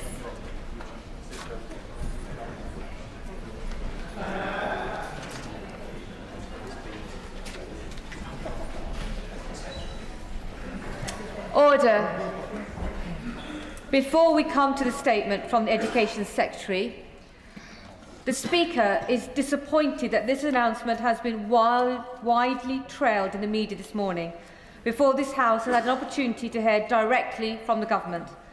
I remind the Government front bench that the expectation set out in the Government's Ministerial Code is that when Parliament is in session, the most important announcements of government policy should be made in the first instance in Parliament. I know the Public Administration and Constitutional Affairs Committee is looking into how this expectation is currently observed and whether it continues to meet the needs of the House. I look forward to seeing the outcome of that work. Furthermore, engaging directly with the Speaker on such announcements is no substitute for the courtesy that this House deserves. And now comes the statement on curriculum and assessment review, and I call the Secretary of State, Bridget Philpson. Thank you, Madam Deputy Speaker, and I note your comments and I'll make sure that they are taken forward. With permission, Madam Deputy Speaker, I will now make a statement to update the House on this Government's plans to renew the national curriculum, to secure for every child an education steeped in our rich history, ready to shape our country into the 2030s and beyond. And as I outline the future of our national curriculum, I do so in full knowledge of its past. Because, Madam Deputy Speaker, I was in the first wave to benefit from a process begun by Jim Callaghan with his great education debate, his ambition for a curriculum of universal high standards. And when Lord Baker introduced a national curriculum for the very first time in 1988, my generation secured a common entitlement to share in the core wisdom that we as a nation value most. Since then, our national curriculum has evolved under successive governments, and now it must evolve again, because the world is changing as never before. Artificial intelligence, machine learning, hyperconnectivity. Where once our young people had to compete locally, the playing field is now global. They are stepping into a world of huge opportunity, but also a world of immense change and challenge. A muddy landscape of misinformation and social media. And our current curriculum no longer arms them for this brave new world. It lacks the breadth of knowledge and skills our children need, not only for the jobs that they'll go on to do, but for the lives they will go on to lead. We need more, and they need more. Because our curriculum sits at the centre of an education system that has forgotten too many children. White working class children, children with SEND, the children who are bright but bored, not engaged as they should be, not achieving as they should. And that's why I asked Professor Becky Francis and an external panel of experts to review our curriculum and assessment and qualifications, to equip every child, every young person to achieve and thrive. And I want to thank Professor Francis and the whole panel for their hard work and expertise. The review's final report and our government response have both been published today. And Madam Deputy Speaker, we'll publish a revised curriculum in 2027 for first teaching in 2028. We'll update our GCSEs for first teaching from 2029. And we're planning to deliver new V-level qualifications from 2027. This government is facing the future boldly, taking our education system from narrow to broad. And that means a curriculum rich in knowledge, strong on skills, and in everything that we do, uncompromising on high standards, grounding every child's education in the most important knowledge and disciplinary skills to master every subject. More specific on the most important content to sharpen understanding. More coherent in how different subjects slot together to spark connections. A truly world-leading curriculum, supportive, challenging, urging all children on. And be in no doubt, I will put high standards to work in the service of every child's future. And Madam Deputy Speaker, our work starts in the early years. Through our Best Start family hubs, we're supporting parents as their children take those first steps into learning. We're setting the foundations for their futures, developing language early, expanding the reach of maths champions, introducing children to number early on. And as children arrive at school, they'll begin to master those core subjects, the ones that unlock the rest of the curriculum, reading especially. Whether it's step-by-step instructions for a science experiment or a question in maths, reading is essential in every subject. It adds texture, colour and context. Like in history, reading letters from soldiers on the front line of the Second World War. We've got to build that right from the beginning. And that's why we're introducing new training for reception teachers to meet our ambition for 90% of children to reach the expected standard in the phonics screening check. And we'll double our reading ambition for all teacher training for children who need the most help, reaching more than 1,200 primary schools. And we'll train more teachers in 600 schools to help them teach reading fluency. But Madam Deputy Speaker, together with reading must come writing and speaking. Because in life, we all need to express ourselves clearly and confidently, out loud or in writing. In July, we published the new writing framework, evidence-based ways to teach writing to children. And now we're going further, improving the primary writing assessment to focus on fluency. And we'll design a new oracy framework, supporting children to become assured and fluent speakers and listeners by the time they leave primary school. But Madam Deputy Speaker, too many children are falling through the gaps in that jump to secondary school, and that includes reading. Learning not just to read, but to read well must be the entitlement of every child. It is the single most powerful driver of life chances that we have.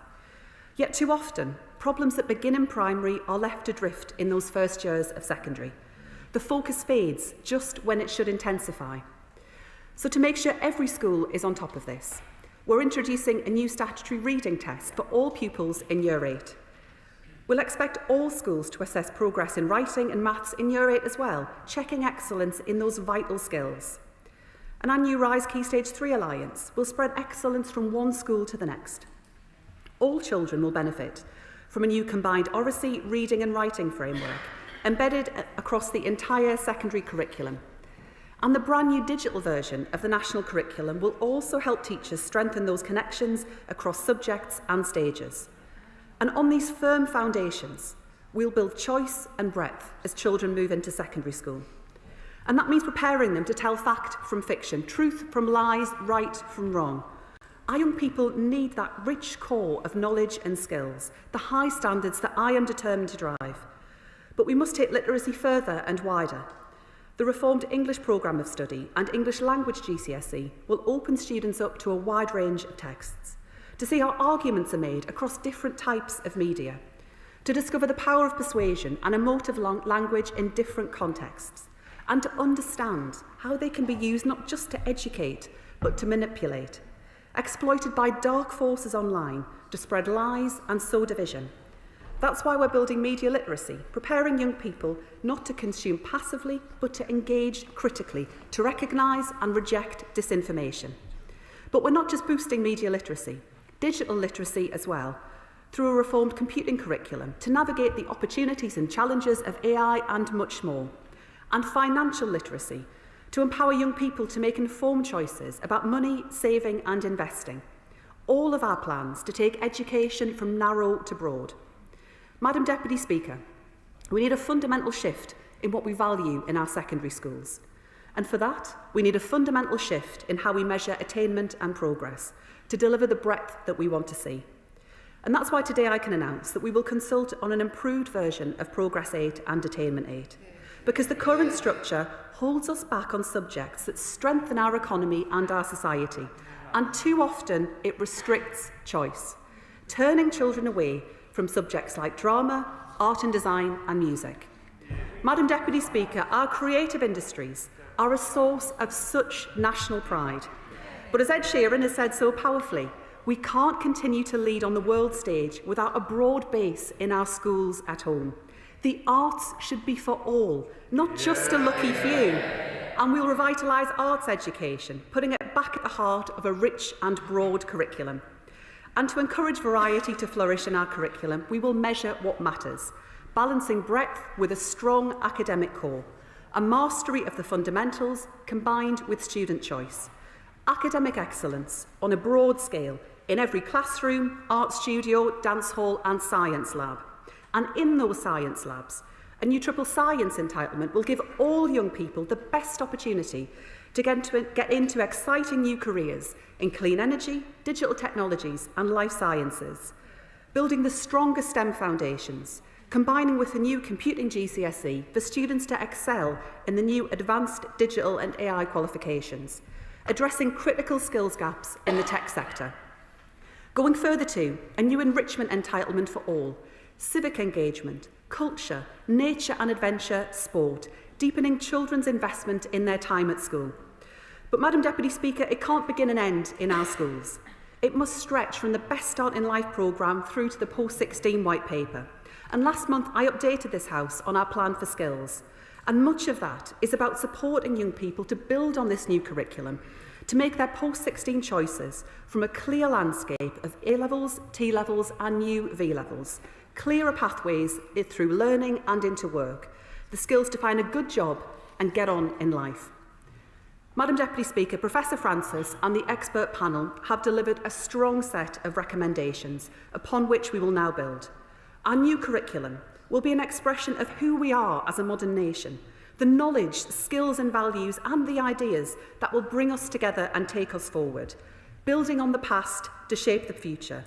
Madam Deputy Speaker, for families who have withdrawn from education, the national curriculum will be a chance to rediscover the power of learning once again, and for every child across the country. An invitation not just to share in our national story, but to write the next chapter. And I commend this statement to the House. I call the Shadow Secretary of State, Laura Trott. Thank you, Madam Deputy Speaker, and I thank the Secretary of State for advance sight of her statement. I also thank Professor Francis for her work, and any criticism of today's announcement is directed not at her, but at the government's response to her review. Madam Deputy Speaker, I do welcome some of the measures announced today. I am pleased that the government has not moved away from our phonics reforms. In 2012, only 58% of 6-year-olds met the expected reading standard. Today, that figure stands over 80%. Primary school children in England are now the best readers in the Western world. I also note the introduction of a Year 8 reading test, which I support in principle. Properly implemented, this could help ensure pupils maintain strong reading skills into secondary school. However, the review recommends maths and English tests, so I ask, why is the Secretary of State not making maths statutory? However, Madam Deputy Speaker, I have serious concerns that proposed wider changes will water down standards, lower expectations and divert teaching time away from the core education, which gives every child the best chance to get on in life. The temptation to make the curriculum a repository for every social concern is ever present. But when everything is a priority, nothing is. If we keep adding and adding, we risk diluting the very core that underpins academic success. There are many things that the government talk about adding in today, but there is little honesty about what will be squeezed out as a result. I hope, in her response, the Secretary of State will be honest about what is being taken out, particularly of the primary curriculum. On the specific points, firstly, the review states that it is vital that schools and colleges are able to innovate and that teachers have flexibility to extend the curriculum. I agree. But, Madam Deputy Speaker, the government's disastrous schools bill does precisely the opposite by making the national curriculum compulsory for all schools and stripping away teachers' freedom to adapt to the needs of pupils. It is nonsensical to talk about innovation while stifling it. She should abandon her assault on academy freedoms. Second, the proposal to reduce the number of exams by 10% on the grounds that, I quote, only Singapore does more. Well, Madam Deputy Speaker, Singapore also tops the international league tables in maths and literacy. Surely we should be learning from Singapore's education system, not disparaging it? Thirdly, the abolition of the English Baccalaureate, which we put in place in order to give all children the chance to learn an academic core. Scrapping the EBAC is a backwards step. It will steer pupils away from history and languages, leaving fewer children with an understanding of our national story and fewer equipped to engage in a global economy. The irony is not lost on me that the Education Secretary herself studied history and languages. Why is she pulling up the drawbridge behind her and denying more young people the very opportunities that she benefited from? Fourth, her new compulsory citizenship curriculum for primary schools. Forcing primary schools to use precious time to teach deprived pupils about media literacy and climate change before ensuring that they can read, write and add up is not going to encourage social mobility, which I thought that they cared about. And it is not clear at all how they're going to make time for this. What aspects of children's education are being sacrificed for the Secretary of State's political posturing? Madam Deputy Speaker, as for new lessons on digital literacy and misinformation, I feel like a broken record.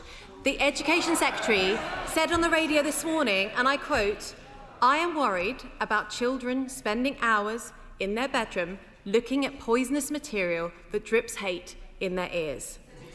I agree. The Right Honourable Lady is right, and I have a very easy solution. Get smartphones out of schools and ban all our under-16s from social media. That doesn't need a lesson.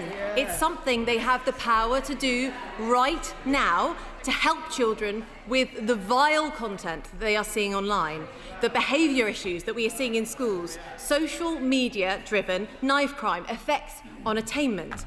I think the Education Secretary needs a lesson on social media harms, not children. Finally, Madam Deputy Speaker, her changes to school accountability. Professor Francis was clear in her report, "Do not change Progress 8. She wrote, and I quote, "We are strongly committed to the Progress 8 measure. It supports both student progress and curriculum breadth. We are therefore recommending making no changes." Yet, no, this is the review. Yet the Education Secretary has overruled the review, her own independent review. Why? We've been here before. Under the last Labour government, standards fell. Ambition shrank, and the attainment gap widened. The number of pupils studying core academic subjects halved. Britain slid down international rankings. It took Conservative reformers like Michael Gove and Nick Give to turn that around with evidence-driven policy. Order. Can I... Ms Trott, you've run over your time. I hope you're going to conclude very fast, very quickly.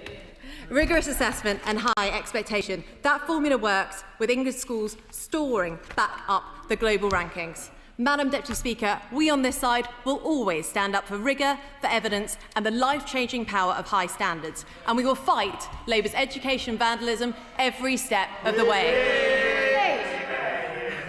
Madam Deputy Speaker, the Right Honourable Lady said at the start that any criticism was levelled my way. But then she went on to criticise many of the recommendations in the review. Has she even bothered to read it at all? And she comes here time and again, every single time, full of sound and fury and signifying nothing. And yes, Shakespeare is here to stay on the national curriculum. She tries to paint the report and our response as undoing the achievements in schools, and nothing could be further from the truth. We're not abandoning it, we're building on it, with a curriculum that will allow all young people to achieve high standards, core academic subjects alongside the breadth that they deserve, and our reforms have higher standards right at their heart.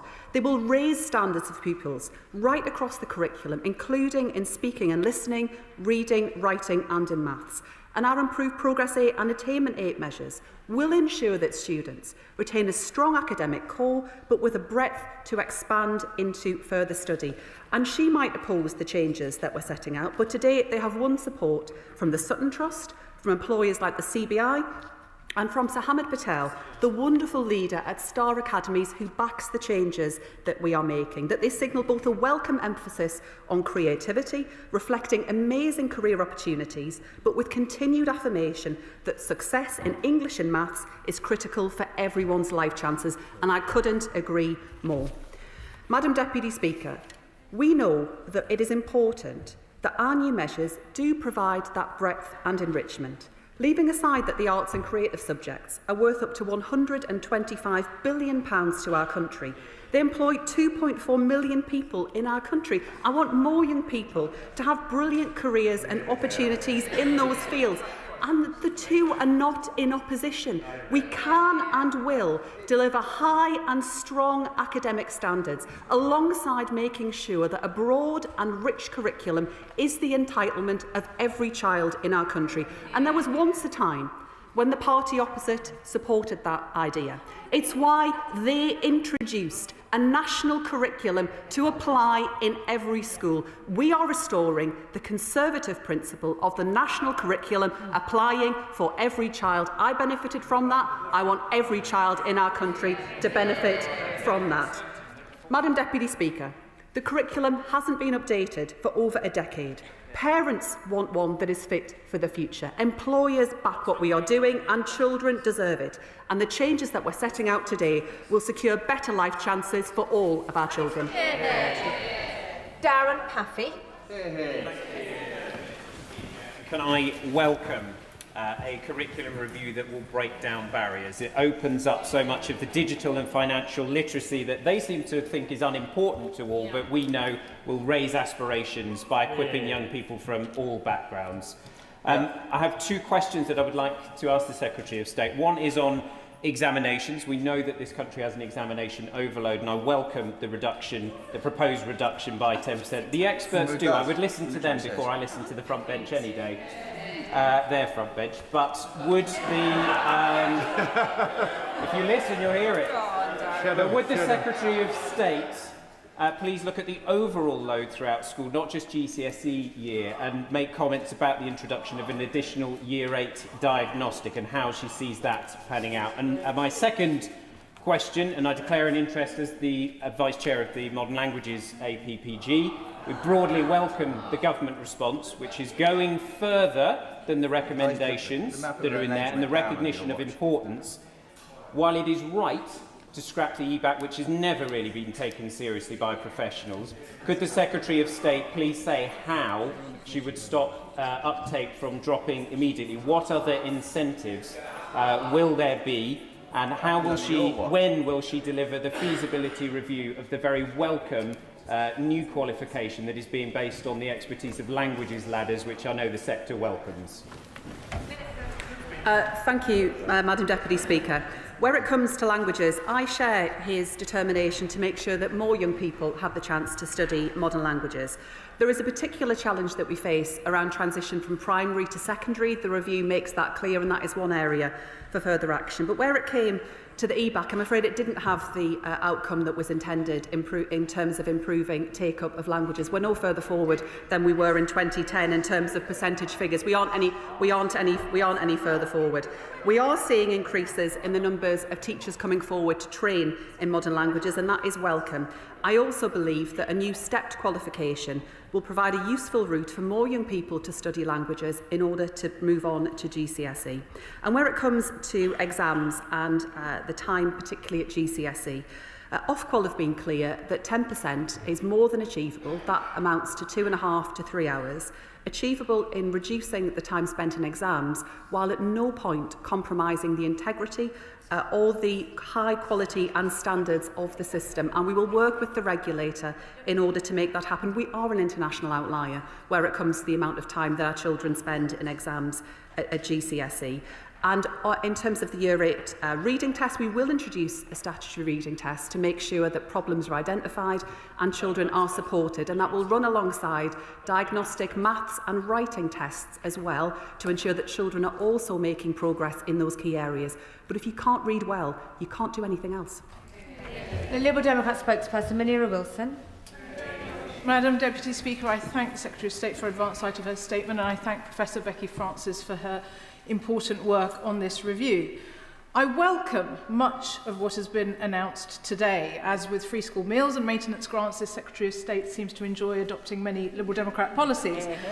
I particularly welcome, Madam Deputy Speaker, more enrichment activities and citizenship education, including financial and media literacy. But today, many head teachers across the country will be asking about the how. How will we fund this when budgets are already overstretched? With specialist subject recruitment targets missed year after year, including in physics, computer science and music, how will we find the subject specialists to deliver this new curriculum, not least the right to triple science at GCSE? Can the Secretary of State set out how she will protect time for other subjects, given the welcome new enrichment entitlement? Has she considered using money from falling school rolls to perhaps fund a longer school day? Turning to the Secretary of State's claims about breadth, instead of scrapping the EBAC, did she consider broadening it? And having gone explicitly against Professor Francis's recommendation to leave Progress 8 unchanged, the government actually risks narrowing choice. The new Progress 8 model pits languages against creative arts for the first time, and these two changes put together could mean the death of languages in our state schools. This review missed the opportunity to broaden A-levels. The UK is an outlier in this regard. Combined with the defunding of the International Baccalaureate in state schools, I worry, Madam Deputy Speaker, that this Secretary of State's legacy will be that true breadth actually becomes the preserve of the privately educated. Madam Deputy Speaker, I'll respond to the questions that the Honourable Lady asks and the many constructive questions that she posed. Around triple science, I do think it is important that all young people have the chance to study triple science.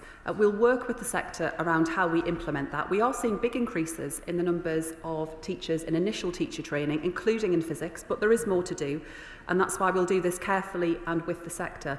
But I don't think we can continue to defend a position where young people from disadvantaged backgrounds don't always have the chance to study triple science, because we know if they have that opportunity, they are more likely to be able to then go on to study A-level science subjects. And I think there is an important social justice consideration that we have to take into account here. And teacher numbers are up and continue to go up. And teacher retention numbers this year are also moving well in the right direction.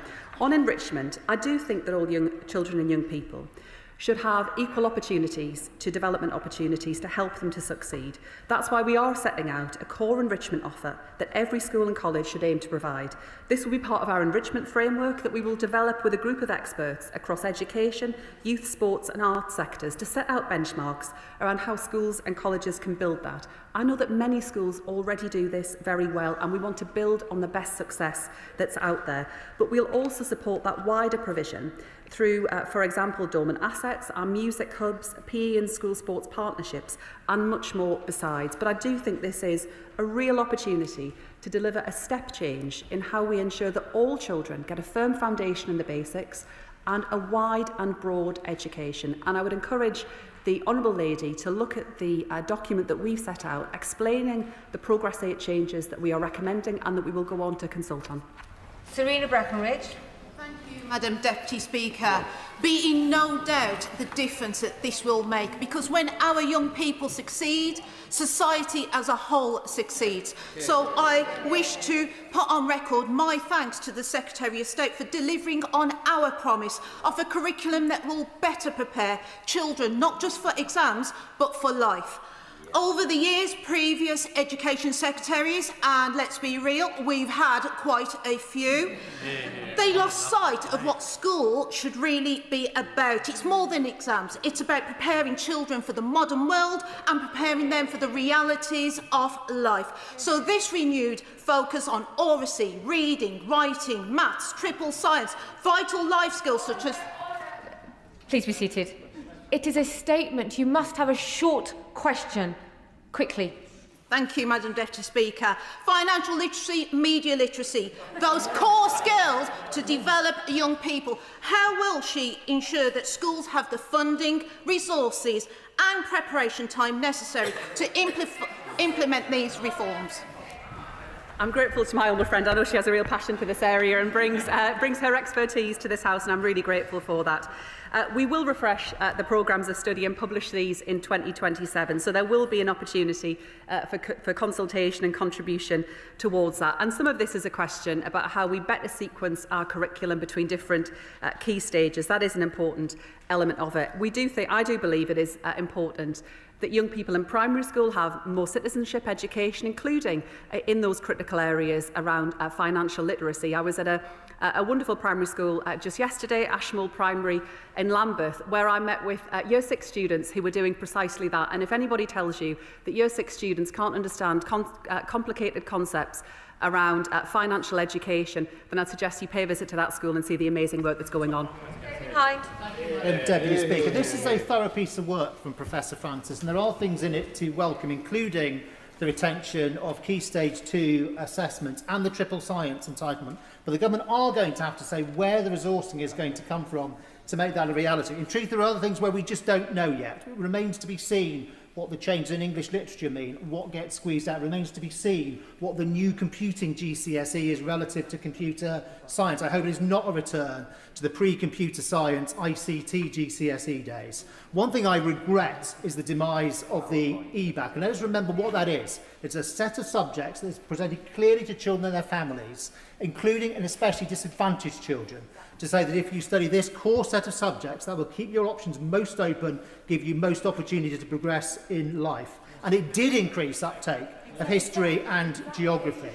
It could have been mitigated if she had kept Professor Francis' own recommendation to retain the structure of the current Progress 8. Why did she ignore that recommendation? Is she totally giving up on modern foreign languages?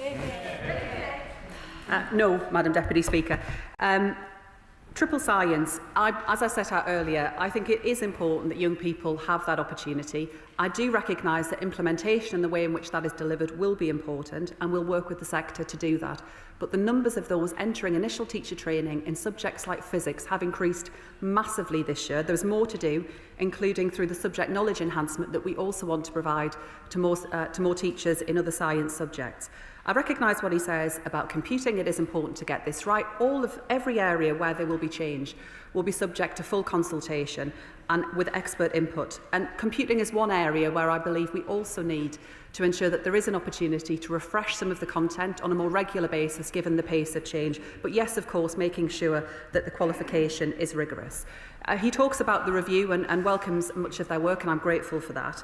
The review did find, however, that the EBAC measure did not translate into increased study of those subjects at 16 to 19 and unnecessarily constrained student choice, affecting students' engagement and achievement. Our revised Progress 8 measure will balance a strong academic core with breadth and student choice, and I do believe that is the right approach. But, Madam Deputy Speaker, we will consult on the options. Peter Swallow.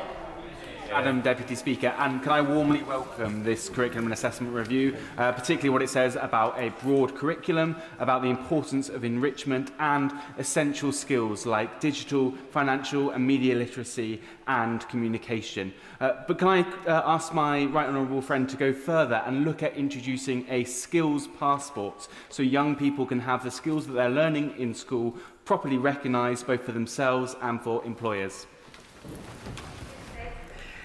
My humble friend always champions children and young people in his constituency and has a lot to offer around his background in education. I'd be happy to discuss his ideas further with him. Joe Mayhew. Deputy Speaker, I'm going to lead wider criticisms of this review to others, but as chair of the all-party group on financial education for young people, I do want to welcome the recognition of all the lobbying that's gone into this review. Financial education being made a statutory requirement at primary school, its position strengthened in secondary schools. These are good measures. The one area that I do want to push the Secretary of State further on is post-16 financial education. The review made reference to many examples of best practice around the country, but it stopped short of ideas on how we can continue to progress financial education at a period when people are beginning to take financial decisions themselves. Could the Secretary of State work with the all-party group to develop this area further?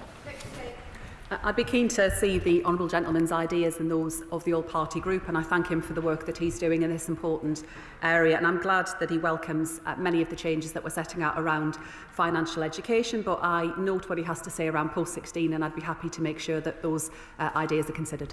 Hey, Ali. Thank you, Madam Speaker. The current curriculum and assessment review found that the system has inequalities built in it, especially for children from SEND backgrounds and those from disadvantaged backgrounds as well. Will the Secretary of State set out what she intends to do and what interventions are going to be brought in terms of support and help for those that have special educational needs and disabilities and those from disadvantaged backgrounds, so they're not left behind, especially during the transition from the current curriculum to the new curriculum? My honourable friend is right to draw attention to the need to ensure that children with special educational needs and disabilities secure better outcomes and have better support through their education and through school life. Every child in our country deserves the best possible school experience, and that is especially true for children with SEND, many of whom at the moment do not feel that that's a reality and where their parents are really struggling. That's why through our Schools White Paper, through the wider work that we'll be taking forward around SEND reform, we'll make sure that their voices are heard through a co-creation process as we move to a better system of support and one where every child in our country can achieve and thrive. We have just 30 minutes remaining, so colleagues will have to be short. Manuela Pettighello. Thank you, Madam Deputy Speaker. DFE data shows that only 22.7% of students retaking GCSEs English or Maths post-16 achieve a grade 4 or above, and this means many young people are trapped in a loop and often miss the grade for 1 point. What steps will the Secretary of State take to ensure students unlikely to achieve grade 4 in GCSE Maths and English will be offered practical and alternative pathways so they succeed in these important subjects? The Honourable Lady is right, and this was also an area that the review drew attention to. We will develop a new 16 to 19 Level 1 stepping stone qualification as a preparation for GCSE for low retainers, but the review was also clear about the importance of English and Maths GCSE. I share that, and we need to make sure that more young people, especially those from disadvantaged backgrounds, secure a strong pass in English and Maths. Thank you, Madam Deputy Speaker, and I thank the Secretary of State for her statement today. And as a former teacher, which I may have mentioned a few times in this place, I broadly welcome this curriculum view. I also welcome the Secretary of State's commitment to support teachers through this change. When the previous government, for some random unknown reason, decided to change GCSE grades from letters to numbers, teachers got very little to no support or resourcing. So can the Secretary of State guarantee to me that that won't happen on this occasion, and she will do what she can to support teachers through this change? Yes, I agree, and we want to make sure that teachers are ready for the new curriculum. We'll introduce a digital version of the national curriculum to support teachers to more easily sequence their school curricula. We'll also provide high-quality free digital resources through Oak National Academy, and also alongside that more curriculum support, more CPD, and our RISE teams will also work with schools and school leaders to drive up standards. A short question, Masterclass, Sir Desmond Swain. This is education in the clouds when contrasted with the reality of a war against elitism, which is so often actually a war against excellism on the ground, isn't it? No. Sonia Kumar. The statement, with improved medical care, early diagnosis, greater awareness, more children identified with special educational needs. How will my right honourable friend ensure that schools have the right environment, staff, funding and resources for SEND children to get the most of the positive changes of the curriculum? Madam Deputy Speaker, we're investing more in our SEND system and we're investing more in teacher training and development, including new SEND content for those entering the profession. But there is much, much more that we need to do, as we've discussed in this House on many occasions. I know my honourable friend cares very deeply about improving outcomes for children with SEND, and I look forward to working with her as we bring forward the Schools White Paper and reforms that deliver a brilliant experience for children with SEND throughout our school system. Caroline Borden. Madam Deputy Speaker, we welcome the Government's ambition to see arts and outdoor enrichment education included in the heart of the school curriculum, and we have some phenomenal outdoor ed going on in South Devon. We've also long called for a broadened EBAC, including arts subjects. But without clear incentives to encourage or require their inclusion, why will schools prioritise these experiences for pupils when they're already under severe budgetary pressure from the Government's many unfunded commitments? Madam Deputy Speaker, we are investing more in our schools. We're providing more support to teachers alongside that. And enrichment is important. That's why, as part of that framework, we'll develop it with experts across education, youth services, sports and art sectors to make that a reality. And I would encourage her to look at the proposal that we're setting out around Progress 8 reform, because I think it will deliver the breadth alongside the academic core that she seeks. John Singer. Thank you, Madam Deputy Speaker. I warmly welcome your support for such a new national centre, £25 million for new instruments and much more. Honourable and right honourable members with a musical background such as the Prime Minister and I know the transformative power of the creative arts. Anybody else? Soft and hard skills, just as impactful as other subjects. So can my right honourable friend confirm that the government will continue to turn up the volume, bang the drum, create a symphony, maybe even reach the tempo of Presto on this issue, so that we can finally achieve creative arts for all? Yeah, absolutely, Madam Deputy Speaker. And we are investing through our music hubs and through the new National Centre to make this a reality. And by the end of next year, we'll have delivered 130,000 new instruments, equipment and other music technologies into schools to support our young people to pick up instruments and create music. Glenn. Thank you, Madam Deputy Speaker. Later today, the Government will publish its financial inclusion strategy. I welcome the steps forward in terms of financial literacy. Will the Secretary of State make sure that she collaborates with the Economics Secretary and uses the wealth of expertise and enthusiasm that exists amongst banks and financial services industry to ensure that maximum strides forward can be made in financial literacy across the whole of the age range? I know the right honourable gentleman has done a lot of work in this area, and what he's suggested is very sensible, and I'll certainly take that forward. I'm sure my honourable friend would also be happy to discuss that with him further. Josh Dean.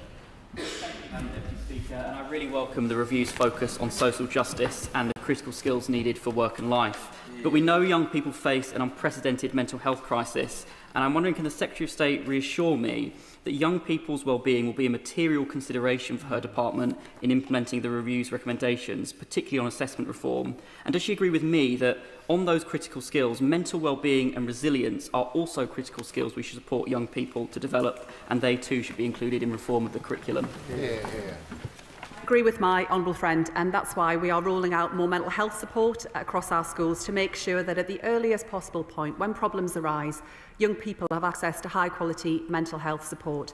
And alongside that, what we will also, through the enrichment framework, through the opportunities that will exist around music, sport, art and drama, we also know that they are important ways in which young people don't just find a passion and a joy, but also develop resilience, confidence, teamwork and much more besides. And that's really important in a very difficult world sometimes for our young people.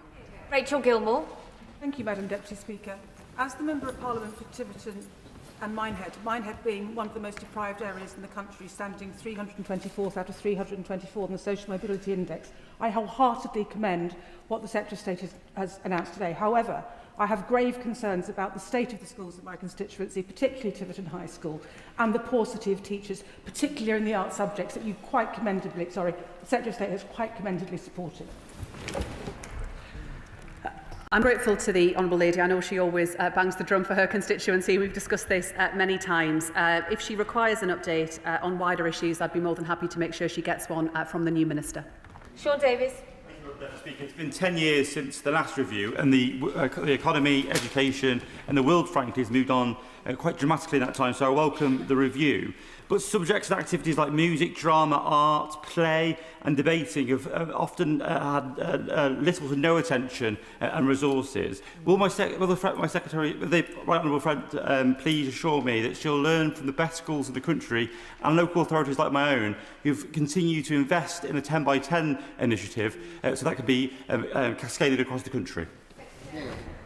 My honourable friend has done amazing work in this area to make sure that children in his community have access to a wide range of opportunities. And I agree that the best schools provide that academic stretch, but also provide a broad and rich curriculum. It can be done, and we'll make sure it happens in every school. Dr Andrew Murphy.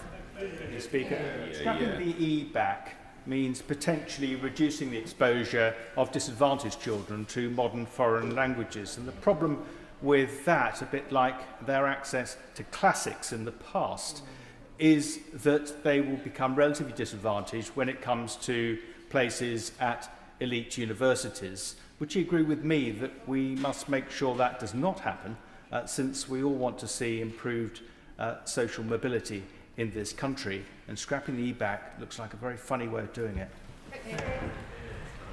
I agree insofar as he says that we should make sure that a range of subjects are available to young people, including languages, and that young people have a good range of options, including the chance to go on and study at university. But I think it's important alongside that, as the Prime Minister set out in his target, that 2/3 of young people move into higher level learning, be that through an apprenticeship or going on to university. And that's why we are also investing more in post-16 education. I don't accept what he has to say about the E-back or Progress 8. It didn't work as intended. It hasn't solved the problem that he suggests that it would do, and our revised Progress 8 measure will ensure that we have a strong academic offer for all young people alongside the breadth and choice that our young people deserve. Andy Stott. Thank you. Does she agree that there must be strong support from school leaderships and local authorities for individual teachers as they rightly teach social media literacy? And does she agree that the review's focus on social media literacy must be accompanied by stronger coordination on this across government? I agree, and my honourable friend is right to highlight this. There are some amazing opportunities that come around the use of technology, computing, and giving our young people the skills that they will need to succeed. But I think we also see some of the dangers that exist, the big challenges around misinformation online that teachers tell me that they're having to deal with day in, day out. They will have more support to make that happen, with more of a focus on the areas that matter most. But we will consult on all of these changes to the new programmes of study. Thank you, Madam Deputy Speaker. She makes a reference in her statement to adventure and nature. Very much welcome that. Would she go further and agree with me that it is essential that every child at primary school and at secondary school has an outdoor education residential experience, because the wonderful advantages that gives them in terms of building resilience throughout their lives and developing a love of learning once they're in the classroom? Will she commit today to doing that, and also to meet with the all-party group on outdoor education so we can talk about how this is the centre of the curriculum? Yeah. Either I or my honourable friend will be happy to meet with the all-party group. He makes a powerful case, more than I'm sure we can take forward as we consider the enrichment framework. I have many happy memories of residentials in his part of the world when I was at school, and they are life-changing and always stay with you. And of course, I want to make sure that more young people have access to the outdoors and brilliant opportunities like residentials. Ms Twist. Thank you, Madam Deputy Speaker. I welcome the acknowledgement that community history is important and the inclusion in the thing. So, can I ask the Secretary of State whether she thinks that projects like the Addison project, looking at a Category D village in my constituency, help children to develop digital skills, learning, thinking skills and practical skills all around? That sounds like a wonderful project in my honourable friend's constituency. When we prepare our children and when they study history, it can often really be brought to life by local examples that demonstrate a wider connection to our nation's past, but also allow us to shape our future. And it's precisely those kinds of examples that I want teachers to have more opportunities to really expand children's minds and provide them with greater opportunity. Dr Julian Lewis. It's welcome news that the government plans that children should be taught critical thinking and how to guard against fake news and misinformation. But she'll be aware that for some teachers, like for some politicians, fake news is very different from what perhaps the rest of society would regard it as being. So will she ensure that teachers who teach this particular subject are schooled in the knowledge of the requirement for political impartiality in schools introduced in 1986 and carried forward in subsequent legislation? He's right to draw attention to the importance of political impartiality. What I would also add is that the review found that the current non-statutory status of citizenship is leading to uneven and inconsistent progress in the subject. So I do believe there is the chance to do this better, to make sure it is taught well, and that young people are able to think critically, to challenge what's in front of them. More important than ever, given the way in which some of those hostile to our nation's interests are seeking to use social media to exploit division and to poison the minds of our young people. Tom Hayes. Thank you, Madam Deputy Speaker. I was delighted to bring the Chancellor of the Exchequer to my constituency to visit JP Morgan Chase, and soon after they announced £350 million of investment. One of the questions of the global CEO was how do we retain local talent, and financial education was a critical answer. So I welcome the announcement by the government today. I'm also pleased that the Secretary of State visited Bournemouth East and met 12 heads of primary and secondary schools, and this was among the things that they were crying out for. Would she let me know what I can tell the heads of my schools about how this is going to improve the life of the children they teach? State. I'm grateful to my honourable friend. It was wonderful to visit his constituency and to meet with so many of the wonderful school leaders who are changing children's lives. We will work with our teachers and school leaders to implement the new national curriculum to make sure that they have the support and we have the right time allocated to implementation. There will be 4 terms notice, so there'll be ample chance for teachers to adjust ahead of rolling out the national curriculum in terms of their teaching. But I'm delighted that he welcomes our emphasis on financial education and the benefits that it will bring to his community in Bournemouth. Dr. Ellie Childs. Thank you, Madam Deputy Speaker. I welcome the emphasis of the review on preparing young people for a changing world through things like media literacy, political literacy and climate literacy. My questions to the Secretary of State is about pace. She mentioned implementation in 2028, 2029. This is too slow, given the urgency of these problems. Today's 12-year-olds may be voting in the next election by that point. What will she do to speed up implementation of these critical parts of the curriculum before then? State. Madam Deputy Speaker, I see through that question there is a balance to strike here, in that quite rightly some colleagues are urging that we make sure we get this right around implementation, but I understand her impatience to make it happen. It is right that we update our curriculum to improve climate and sustainability education in geography, science, citizenship and D&T. But we do need to do this right. We do need to make sure it's done properly. Of course, schools will be able to teach the national curriculum sooner if they so choose, but it won't be a requirement to do so until 2028. Luke Meyer. Thank you, Madam Deputy Speaker. Can I welcome Professor Francis' work on this review and the government's commitment to uphold many of her recommendations, particularly on professional autonomy and also on digital literacy. The review recognises the class attainment gap, which is holding back so many working class children. And so what steps will my honourable friend take to ensure the implementation of the curriculum review focuses resources in the places which need it the most? State.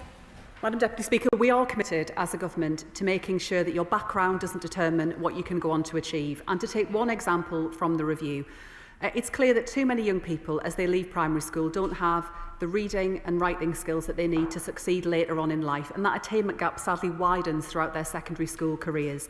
That's why we are going to take action with more support around reading, including through a statutory test at year 8, so schools better identify